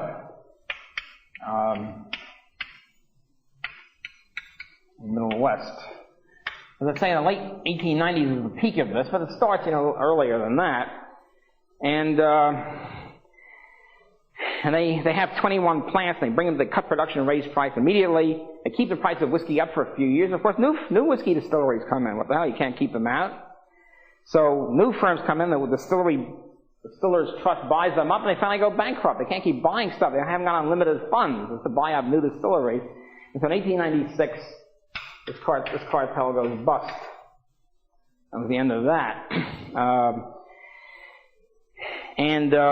They tried again by 1903, and it doesn't work either.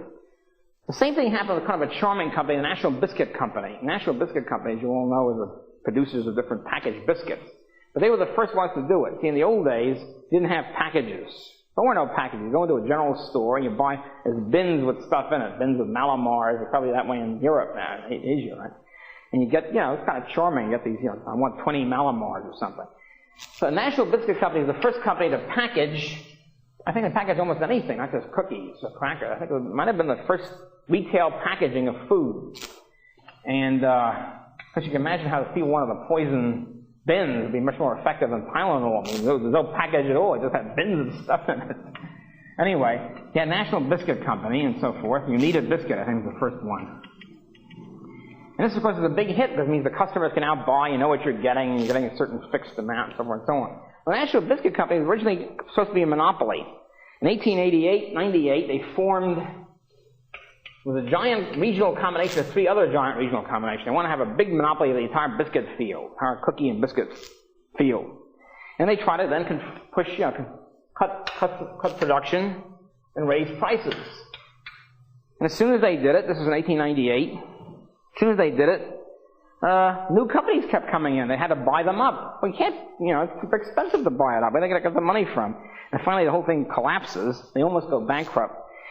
In 1901, the National Biscuit Company, I wish I used to have the quote from this, the charming quote from the National Biscuit Company report. I still have it here. Where they say they're changing their policy. Yeah, here it is. They're giving up the idea of a monopoly and they're going to just go to competition. This is their annual report of 1901. It's in a book by Alfred Chandler on big business in America, a sort of a paperback book. They're announcing the change. Why? This is before antitrust, by the way. I mean, the antitrust was not being enforced. Nothing to do with this. After 3 years of this, trying to have a monopoly and constantly being outcompeted, almost going bankrupt, they issue a report to their stockholders changing their whole policy. This is what they say. It's charming. Quote, when we look back over the 4 years, 1898 to 1901, when we look back over the 4 years, we find that a radical change has been wrought in our methods of business. When this company started, it was thought we must control competition. In other words, have a cartel, have a monopoly. And that to do this, we must either fight competition or buy it. This first meant, fighting it, a ruinous war of prices and a great loss of profit. The second, the constantly increasing capitalization, and we're constantly spending more money to buy up new competitors. Experience soon proved to us that instead of bringing success, either of these courses, if persevered in, must bring disaster. This led us to reflect whether it was necessary to control competition at all, in other words. We soon satisfied ourselves that within the company itself we must look for success. We turned our attention and bent our energies to improving the internal management of our business, to getting full benefit from purchasing our raw materials in large quantities, to economizing the expenses of manufacture, to systematizing and rendering more effective our selling department, and above all things and before all things, it's beautifully written, as a matter of fact, not like most stockholder reports, and above all things and before all things, to improve the quality of our goods and the condition in which they should reach the customer. It became the settled policy of this company to buy out no competition. So it's a beautiful, clear statement. They tried monopoly, it didn't work, and now they're going to compete, they're going to cut costs and try to improve their product, forget about trying to get a monopoly. This is repeated in really every industry in this whole period. Agriculture machinery, the same way. Agriculture machinery, Morgan and Perkins got together to try to get a monopoly in farm equipment manufacturing. McCormick was the leading farm equipment manufacturer, McCormick Reaper.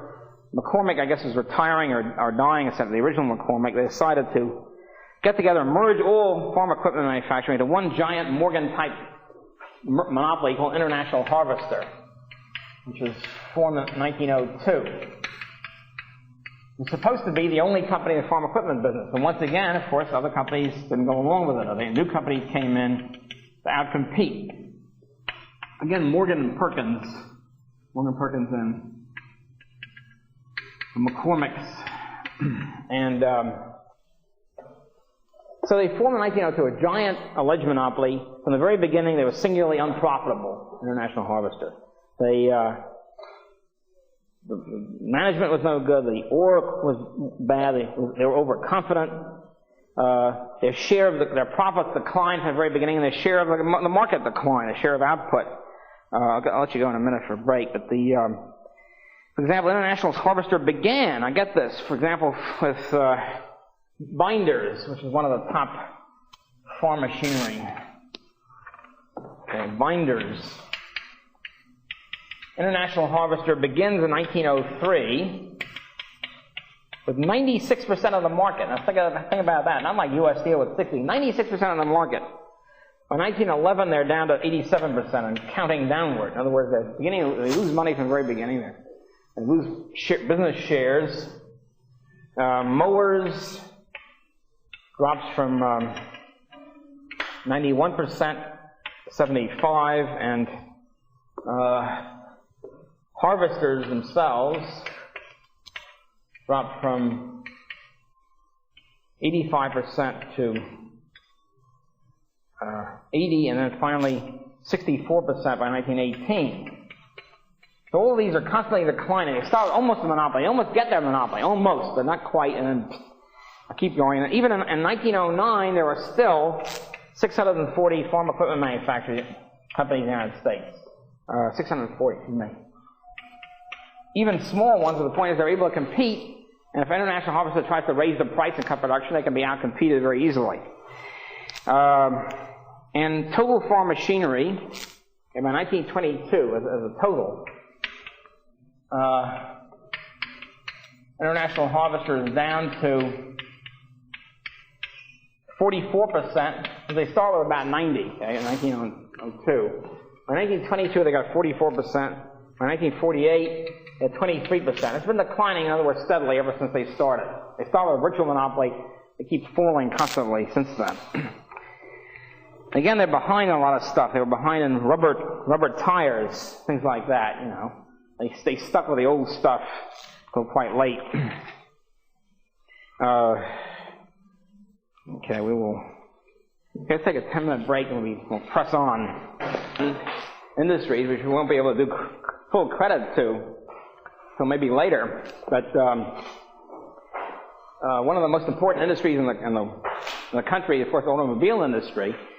And I just want to say, there's a very interesting new book. If you're interested in pursuing history of technology in particular, American technology, it's by a guy named Hounshell, David Hounshell. It's in paperback.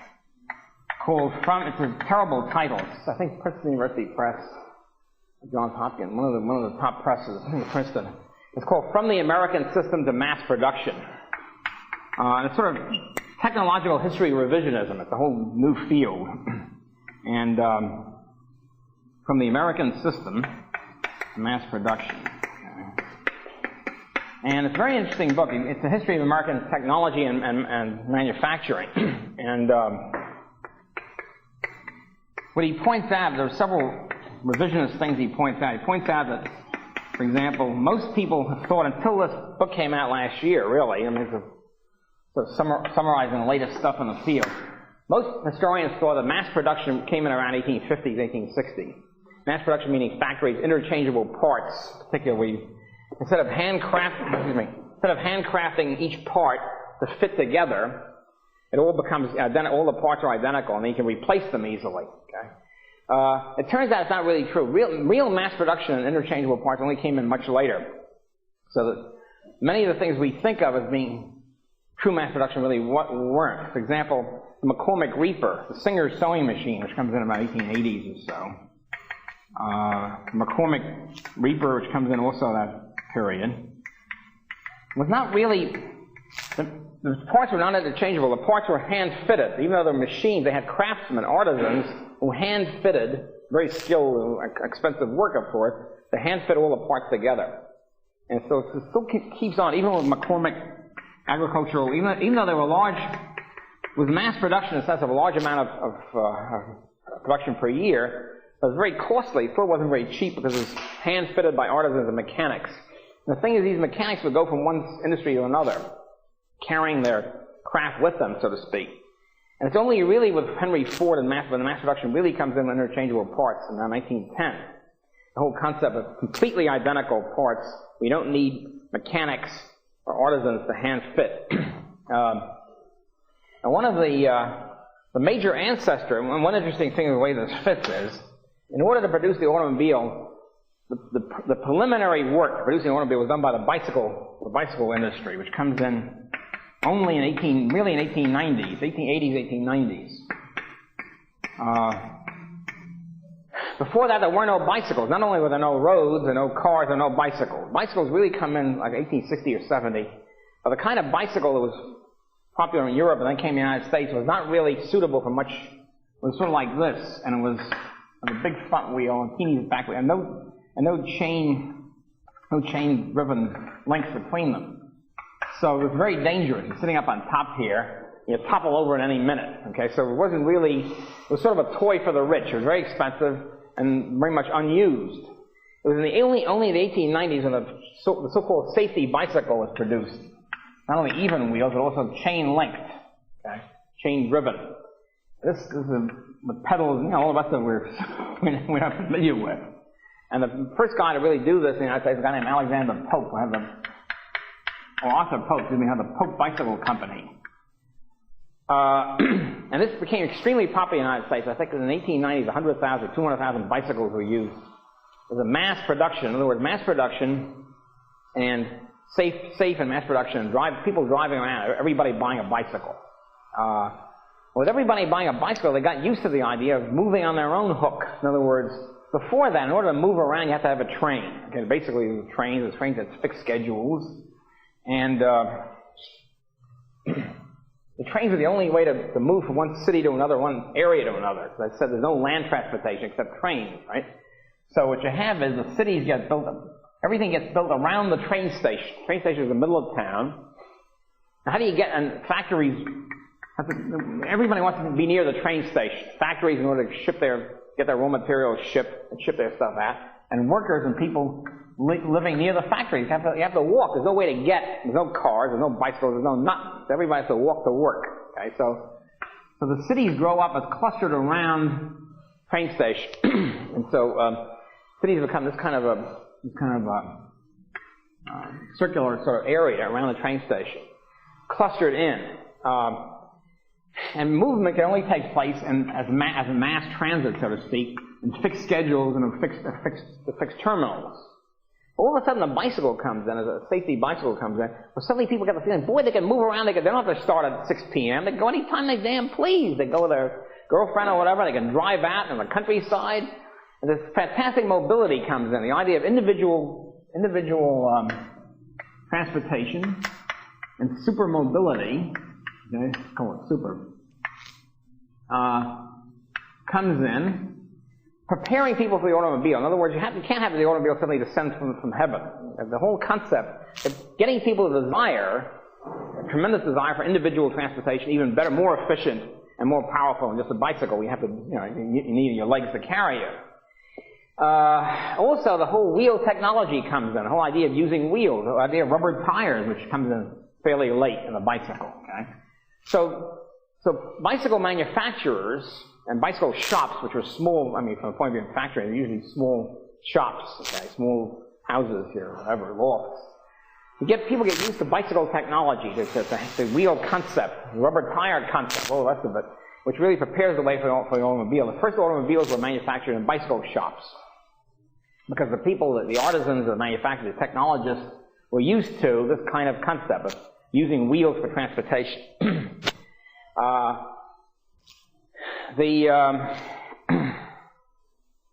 And another thing is that when they got started, the automobile industry gets started around 1900, again, after the bicycle craze, you see, after the bicycles in the 1890s, then comes the next step, which is automobiles. The first automobiles were very expensive.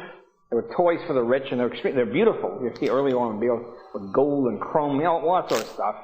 They're very expensive. And also, you had all sorts of kind of engines, like electric automobiles, there were steam automobiles. All these things were technologically feasible. The only problem was they were not economic for mass production. They were very expensive. And also they weren't very fast. They didn't have much pickup.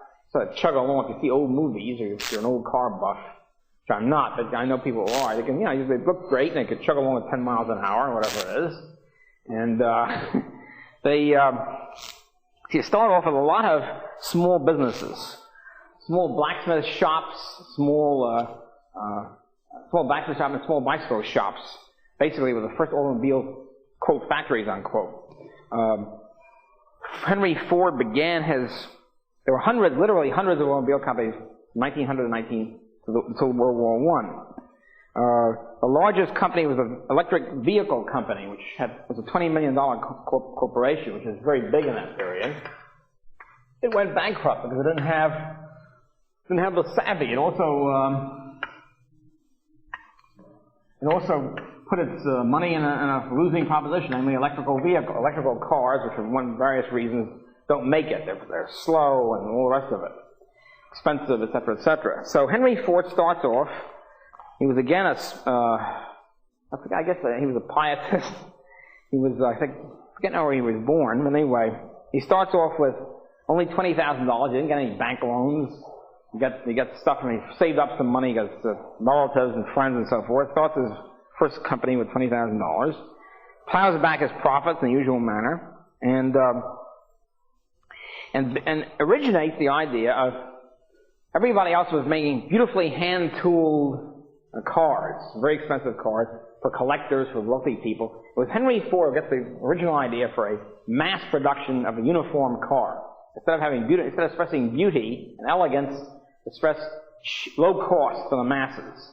And by doing that, and then interchangeable parts in mass production, which comes in then. See, if you have beautifully hand-tooled cars, you're not going to have any mass production.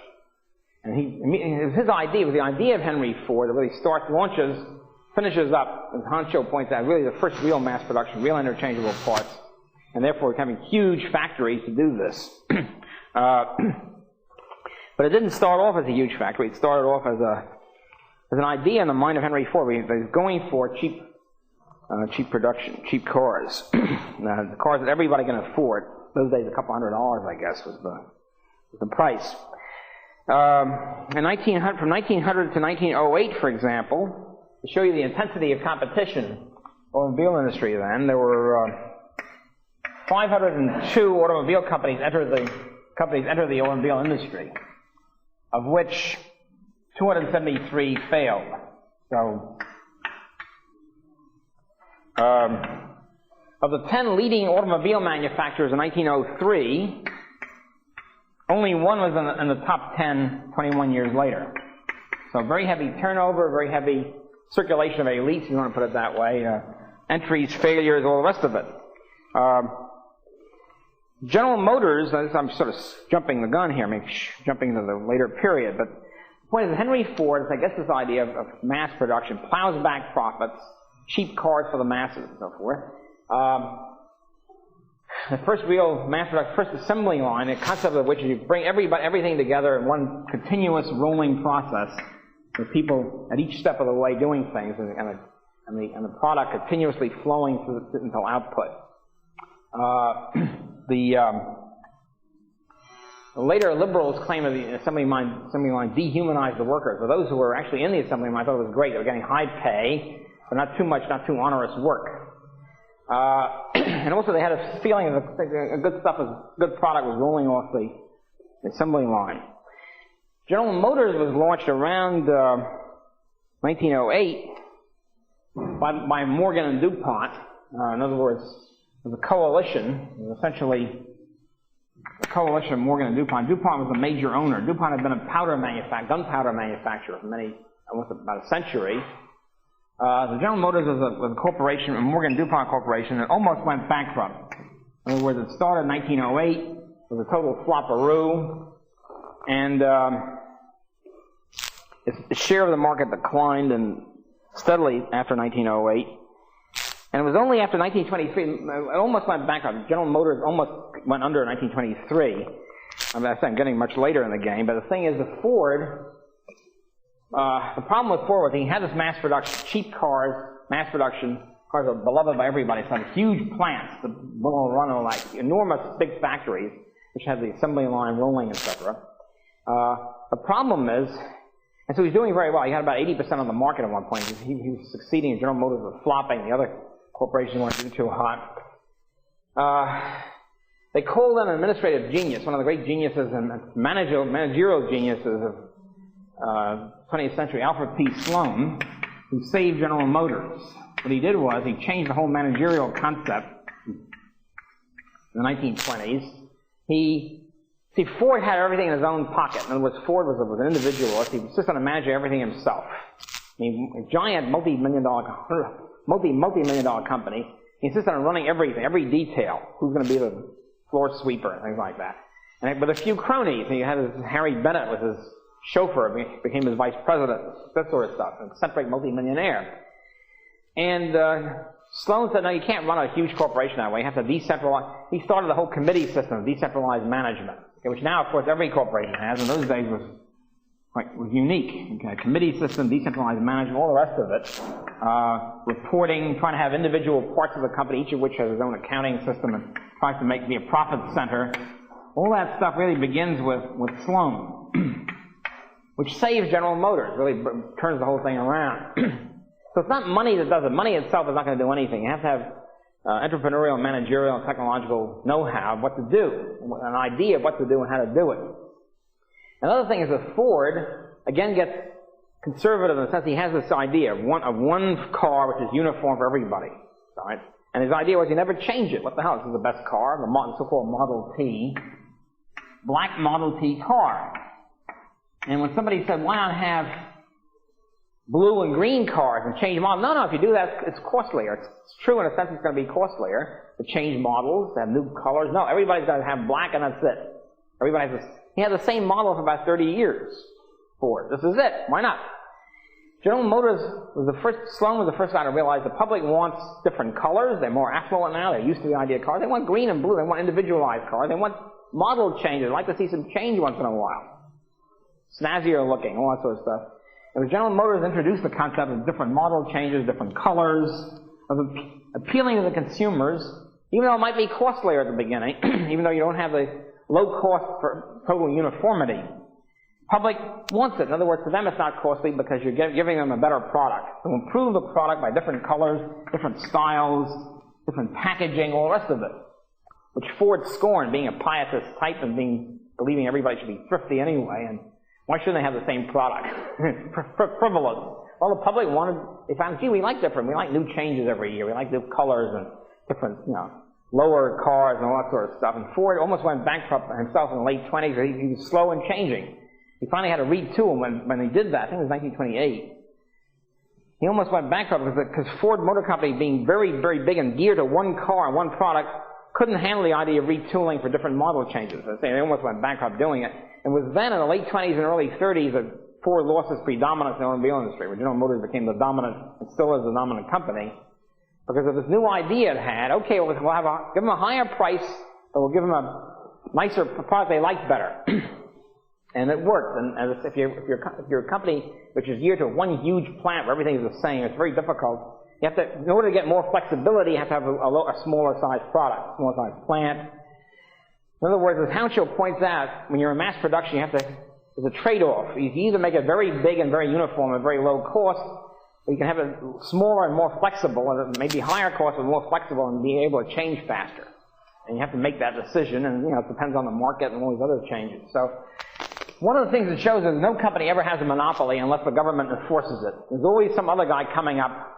In the words of the great philosopher Satchel Paige, the famous baseball pitcher, don't look behind because some guy might be gaining on you. Don't look back because some guy might be gaining on you. This is exactly what's happening. Somebody else is always coming up with a new idea, maybe better, etc., etc. And so you always have to be on the alert. Actually, you should look back. That's what the answer is. So, at any rate, so Ford was the first one to really come in with mass production, completely mass production, completely interchangeable product. Yeah. We can talk about various companies. Also, mentioned in his book about stocks and shares. Mm-hmm. You say something about what are stocks? What are stocks? Well, basically, it's really a stock. The question is, what is the stock worth? In other words, here's a company, a new corporation, a new merger is formed, General Electric, U.S. Steel, whatever. The promoters say, we think it's worth $100 million, let's say. So if there are 1 million shares outstanding, they say, we think it's worth, each share is worth $100, right? If they can get the public to go along with this, if the public says, yes, if they buy it for $100 a piece, a new share, this is what they think it is. Okay?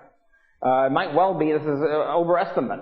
Maybe it's worth only $20 a share. In that case, the whole thing will collapse.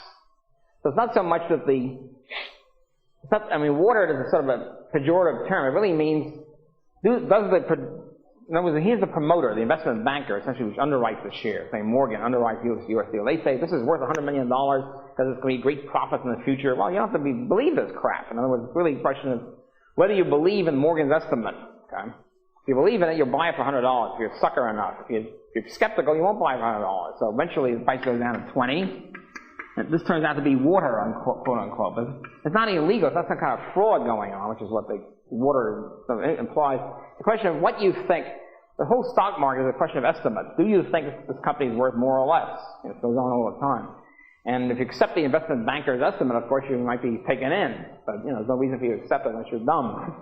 That's really, unless you're suckered in by the whole situation. Unless you think that the monopoly is going to be worth a lot. In other words, it's not so much they were defrauding the stockholders. They probably really thought there's going to be a big monopoly profits for them, and then they whether they thought it or not, this is what most of the people thought. And they find out, no, it doesn't work. By that time, they make losses. So that difference turns out to be, quote, water, unquote. Beg pardon? Yeah. Yeah, well, stocks are, in other words, the corporations have stock ownership. In other words, if you're a partnership, as most manufacturers were before 1890, Rockefeller was a partnership. You have 8 partners, let's say. Okay? If the assets are $80 million, pretty big for a partnership. I mean, each of the 8 partners is worth $8 million, right? Has 1/8 share. If you're a corporation, you can sell the shares. The shares are sort of official out there. There's let's say there are 1 million shares of General Motors, right? And this means if you buy 1 share of General Motors in the stock market, you're a 1/1,000,000th owner of General Motors. If you buy 100,000 shares, you're a 10% owner. So a share is a proportion of a total ownership. It entitles you to a certain proportion of the assets, the profits, and all that sort of thing. So the thing about corporation shares, you can sell them easily. If you're a partner, you can't sell your partnership very easily, hardly at all. Your other partners have to buy you out or something. It's very difficult. I know the Zabar's, I think, famous grocery store, supermarket, gourmet supermarket in Manhattan. The owner wants to sell. It's very difficult. He's got like 1/3 share. How do you do it? You have to, the other guys your partners have to buy you out. So in a corporation, you can sell a share very easily on the stock market. So a stock is a share of all the stocks in the corporation. It's a share of ownership. It means ownership of assets, ownership of profits coming in, which is increase of assets. So a bond is something different. A bond is a debt, an evidence of debt, credit to the corporation. So if General Motors floats bonds, let's say $10 million bond. If you buy a $100 bond, it means this is part of the debt. So you're entitled then to $10 a year, whatever the thing happens to be, the interest on the bond. So you don't get $10 a month you pay for a stock? No, stocks are a share of ownership. You get whatever the corporation decides to give you.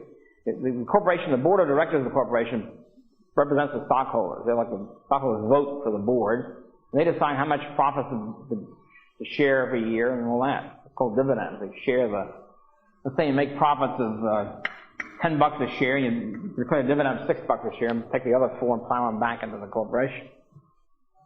The volume of shares, the number of... There's a certain number of total shares. The volume of trading depends on how much is traded every day. They trade it back and forth. I buy a share of General Motors stock from you, it means that one share is traded. You don't buy it, So that's a question of how much people are buying and selling back and forth. So, but a bond is an evidence of debt, and entitles you to a certain amount of dollars per year.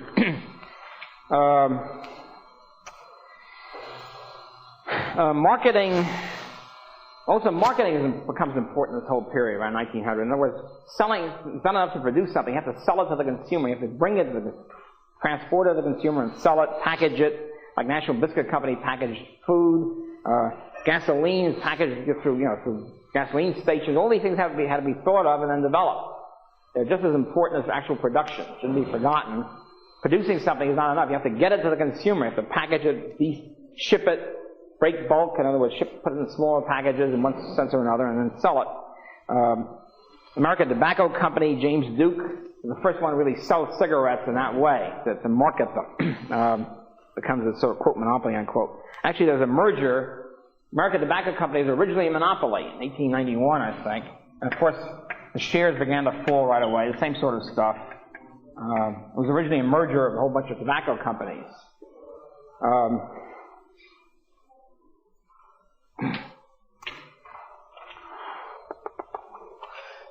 The sugar trust is another classic example of this sort of thing.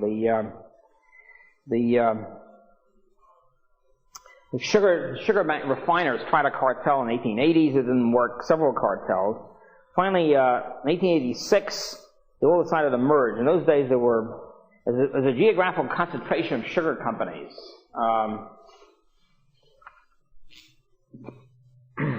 There were 23 sugar refining companies in the United States. This is 1886. 10 of them were in New York City, and 6 of them were here in good old Brooklyn. In other words, Brooklyn had 2 big manufacturing concentrations those days: sugar refining and beer. You had a lot of breweries. So Brooklyn was a separate city, by the way, until about 1902 or something like that. It was like the 5th largest city in the United States, or something around that. And the 3 largest companies were in Brooklyn, and with 55% of the total. So it seemed to be an easy industry to try to merge, because it was heavily concentrated in one city here, and 2, New York and Brooklyn. And much of these were owned by the Havemeyer family. So Havemeyer was in an excellent position to lead the idea of a merger, a sugar refining merger. And Havemeyer testified before Congress on this thing, and he said, he lobbied, of course, for a heavy tariff on sugar. The problem is if you have a merger, you have a cartel or a merger or something, you cut production and raise prices, there's a danger you might start importing sugar. So you try to have a tariff to keep out foreign sugar.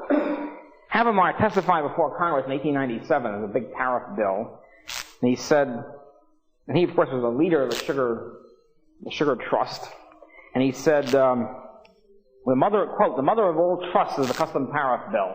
The tariff is the mother of all trusts. The existing bill and the preceding one have been the occasion of the formation of all large trusts. Now, what he's saying is, the high Republican tariff of 1897 was the basic reason why for the merger wave 1898, 1901. In fact, they had a huge increase in tariffs across the board, provided a shelter from foreign competition, by which the domestic firms could try to have a trust and try to have monopoly prices. The refined sugar, for example, in 1899, Congress put on a very high tariff on refined sugar, about 71% tariff.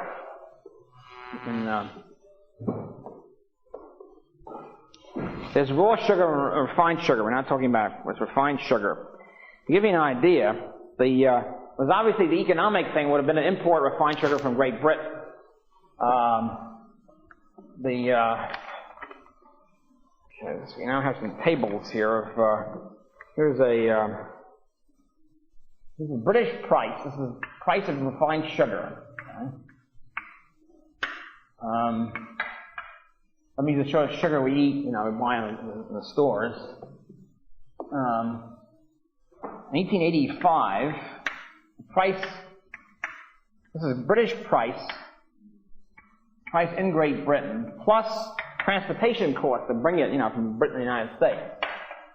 And British price plus transportation costs in 1885 was $4.70 per hundredweight, which is the sugar, sugar weight unit, and for CWT. The U.S. price for U.S. refined sugar was $6.44. In other words, even with the transportation cost, it was much cheaper for Americans to buy sugar from Great Britain because it was $4.70 instead of $6.44. So we slapped on a very high tariff, and the British price plus the tariff, plus transport. In other words, this plus the tariff amounted to $8.38. So we make the tariff so high that it costs $8.38 to buy British sugar and only $6.44 for American sugar. And this was almost doubling the price of British sugar. This keeps on, and it's more or less the same throughout. There are ways of, constantly trying to raise it. The problem comes in with raw sugar. Raw sugar came in from Cuba, the Dominican Republic, and so forth. And of course, the Sugar Trust is trying to keep free, wants to import raw sugar free. They can have nice cheap raw sugar, then have a big tariff on refined sugar. Well, they had a problem, a conflict with the American sugar growers. So the sugar people, the Louisiana cane growers, the mountain beef growers, sugar beet growers, wanted to have high tariff on imported raw sugar to keep out Cuban and Dominican and Hawaiian raw sugar. In the meantime, the sugar refiners wanted to have a low tariff because they wanted to have cheap raw sugar. Big political conflicts over this.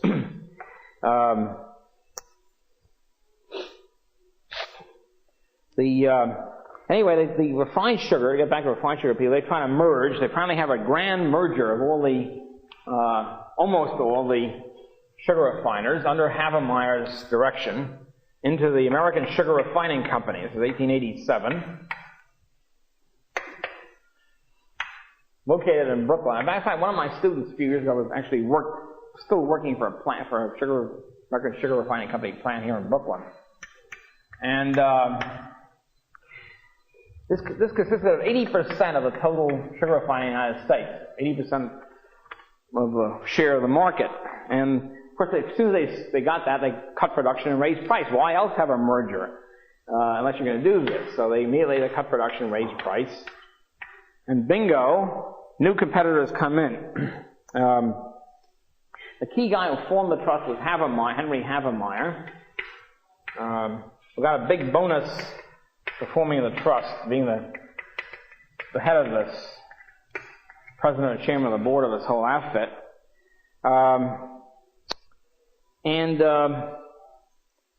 So immediately, as I say, they cut production. They had 20 plants, this outfit, and they immediately cut the number in half, and they dismantled the other half and all the rest of it.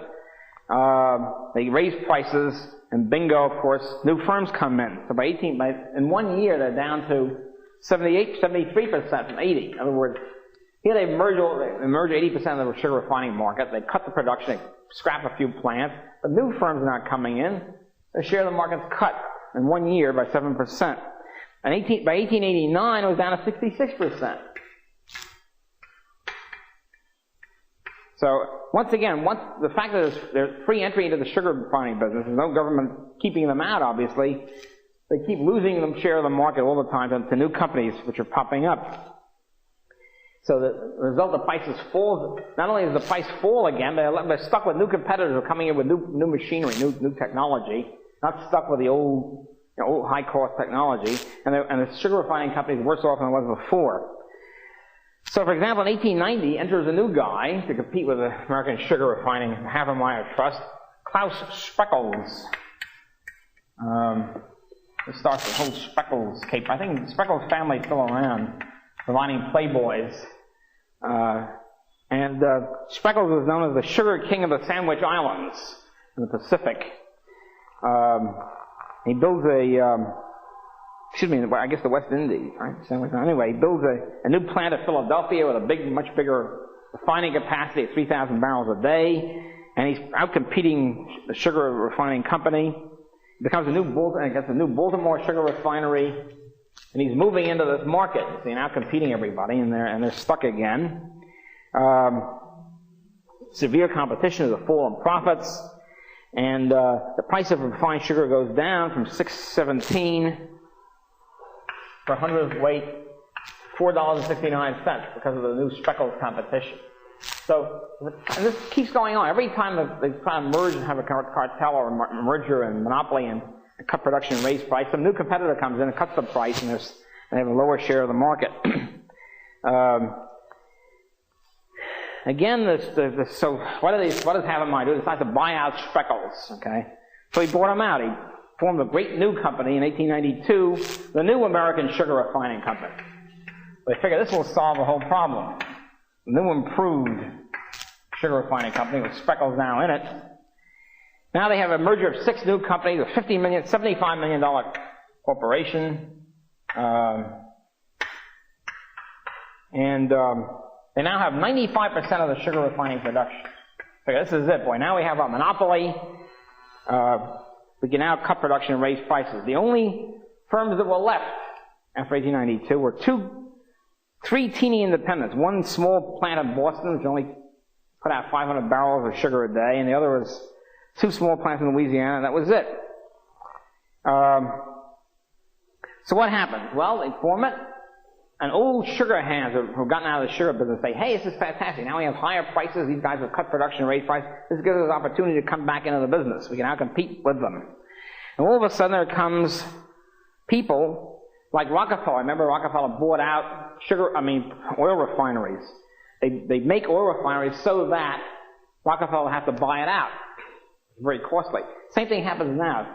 2 shrewd operators, Adolf Siegel and Fred Hippel, say, hey, looks like the American Sugar Refining Company is going to buy out every sugar refining plant to keep them from competing with them. So let's produce a plant so they'll have to buy it. So Siegel and Hippel go into the sugar refining plant business. So these suckers will have to buy it. It's great. Nobody can stop them. There's no government ordering them not to. So they make a practice of building sugar refineries so the trust will have to buy them out. And in some cases, they found out the water supply was no good there. They couldn't have used it anyway, and so forth and so on. And they keep doing this a lot, and they keep smashing the monopoly. So in a year or so, they're down now to 85% from 95%, and the price of sugar starts falling again, back to 4.1 cents. From the 4.69, 6.17. They can't seem to be able to raise prices and eliminate competition. In 1895-96, they have a new agreement. They try to bring in Hippel and Siegel. They get back to 90% of production from 85. 1895, they're back to 95%, 90%. And again, 1897, a new sugar refining plant comes in. This time it's Klaus Dorscher, who was an old sugar man who gone out of the business. Says, hey, there's a new monopoly here. They're raising the price. Let's nip in with a new plant. Sure enough, Dorscher starts up. Also, the Arbuckle brothers come in. The ancestors of the famous Fatty Arbuckle, the disgraced movie star of the 1920s. They enter the sugar refining business. 1897-98. This busts this whole thing. Again, the share of the market goes down. Prices fall again. And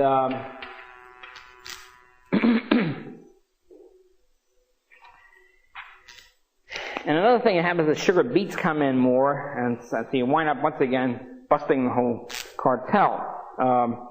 In 1901, they keep trying this thing. I mean, they don't seem to be able to learn much. They bring in Arbuckle. It's okay, we'll bring Arbuckle in, and they form a great new cartel, new merger, I should say, in 1998.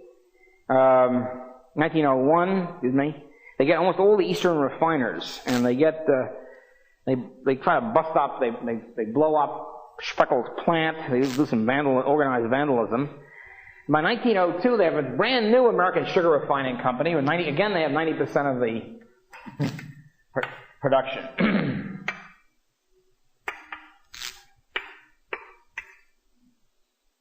And again, the same thing happens. So they get 90% of production. Their price goes up a little bit. Their profits go up, and bingo, things begin to collapse a couple of years later. So this is the this is a record, and we have to quit now. But this record sort of continues. The sugar refining is a beautiful example of this. Every year they try it. Every couple of years it then collapses. They bring new guys in. New guys pop up, and they always keep losing money. They never seem to get to the place where they can really cut production and raise prices.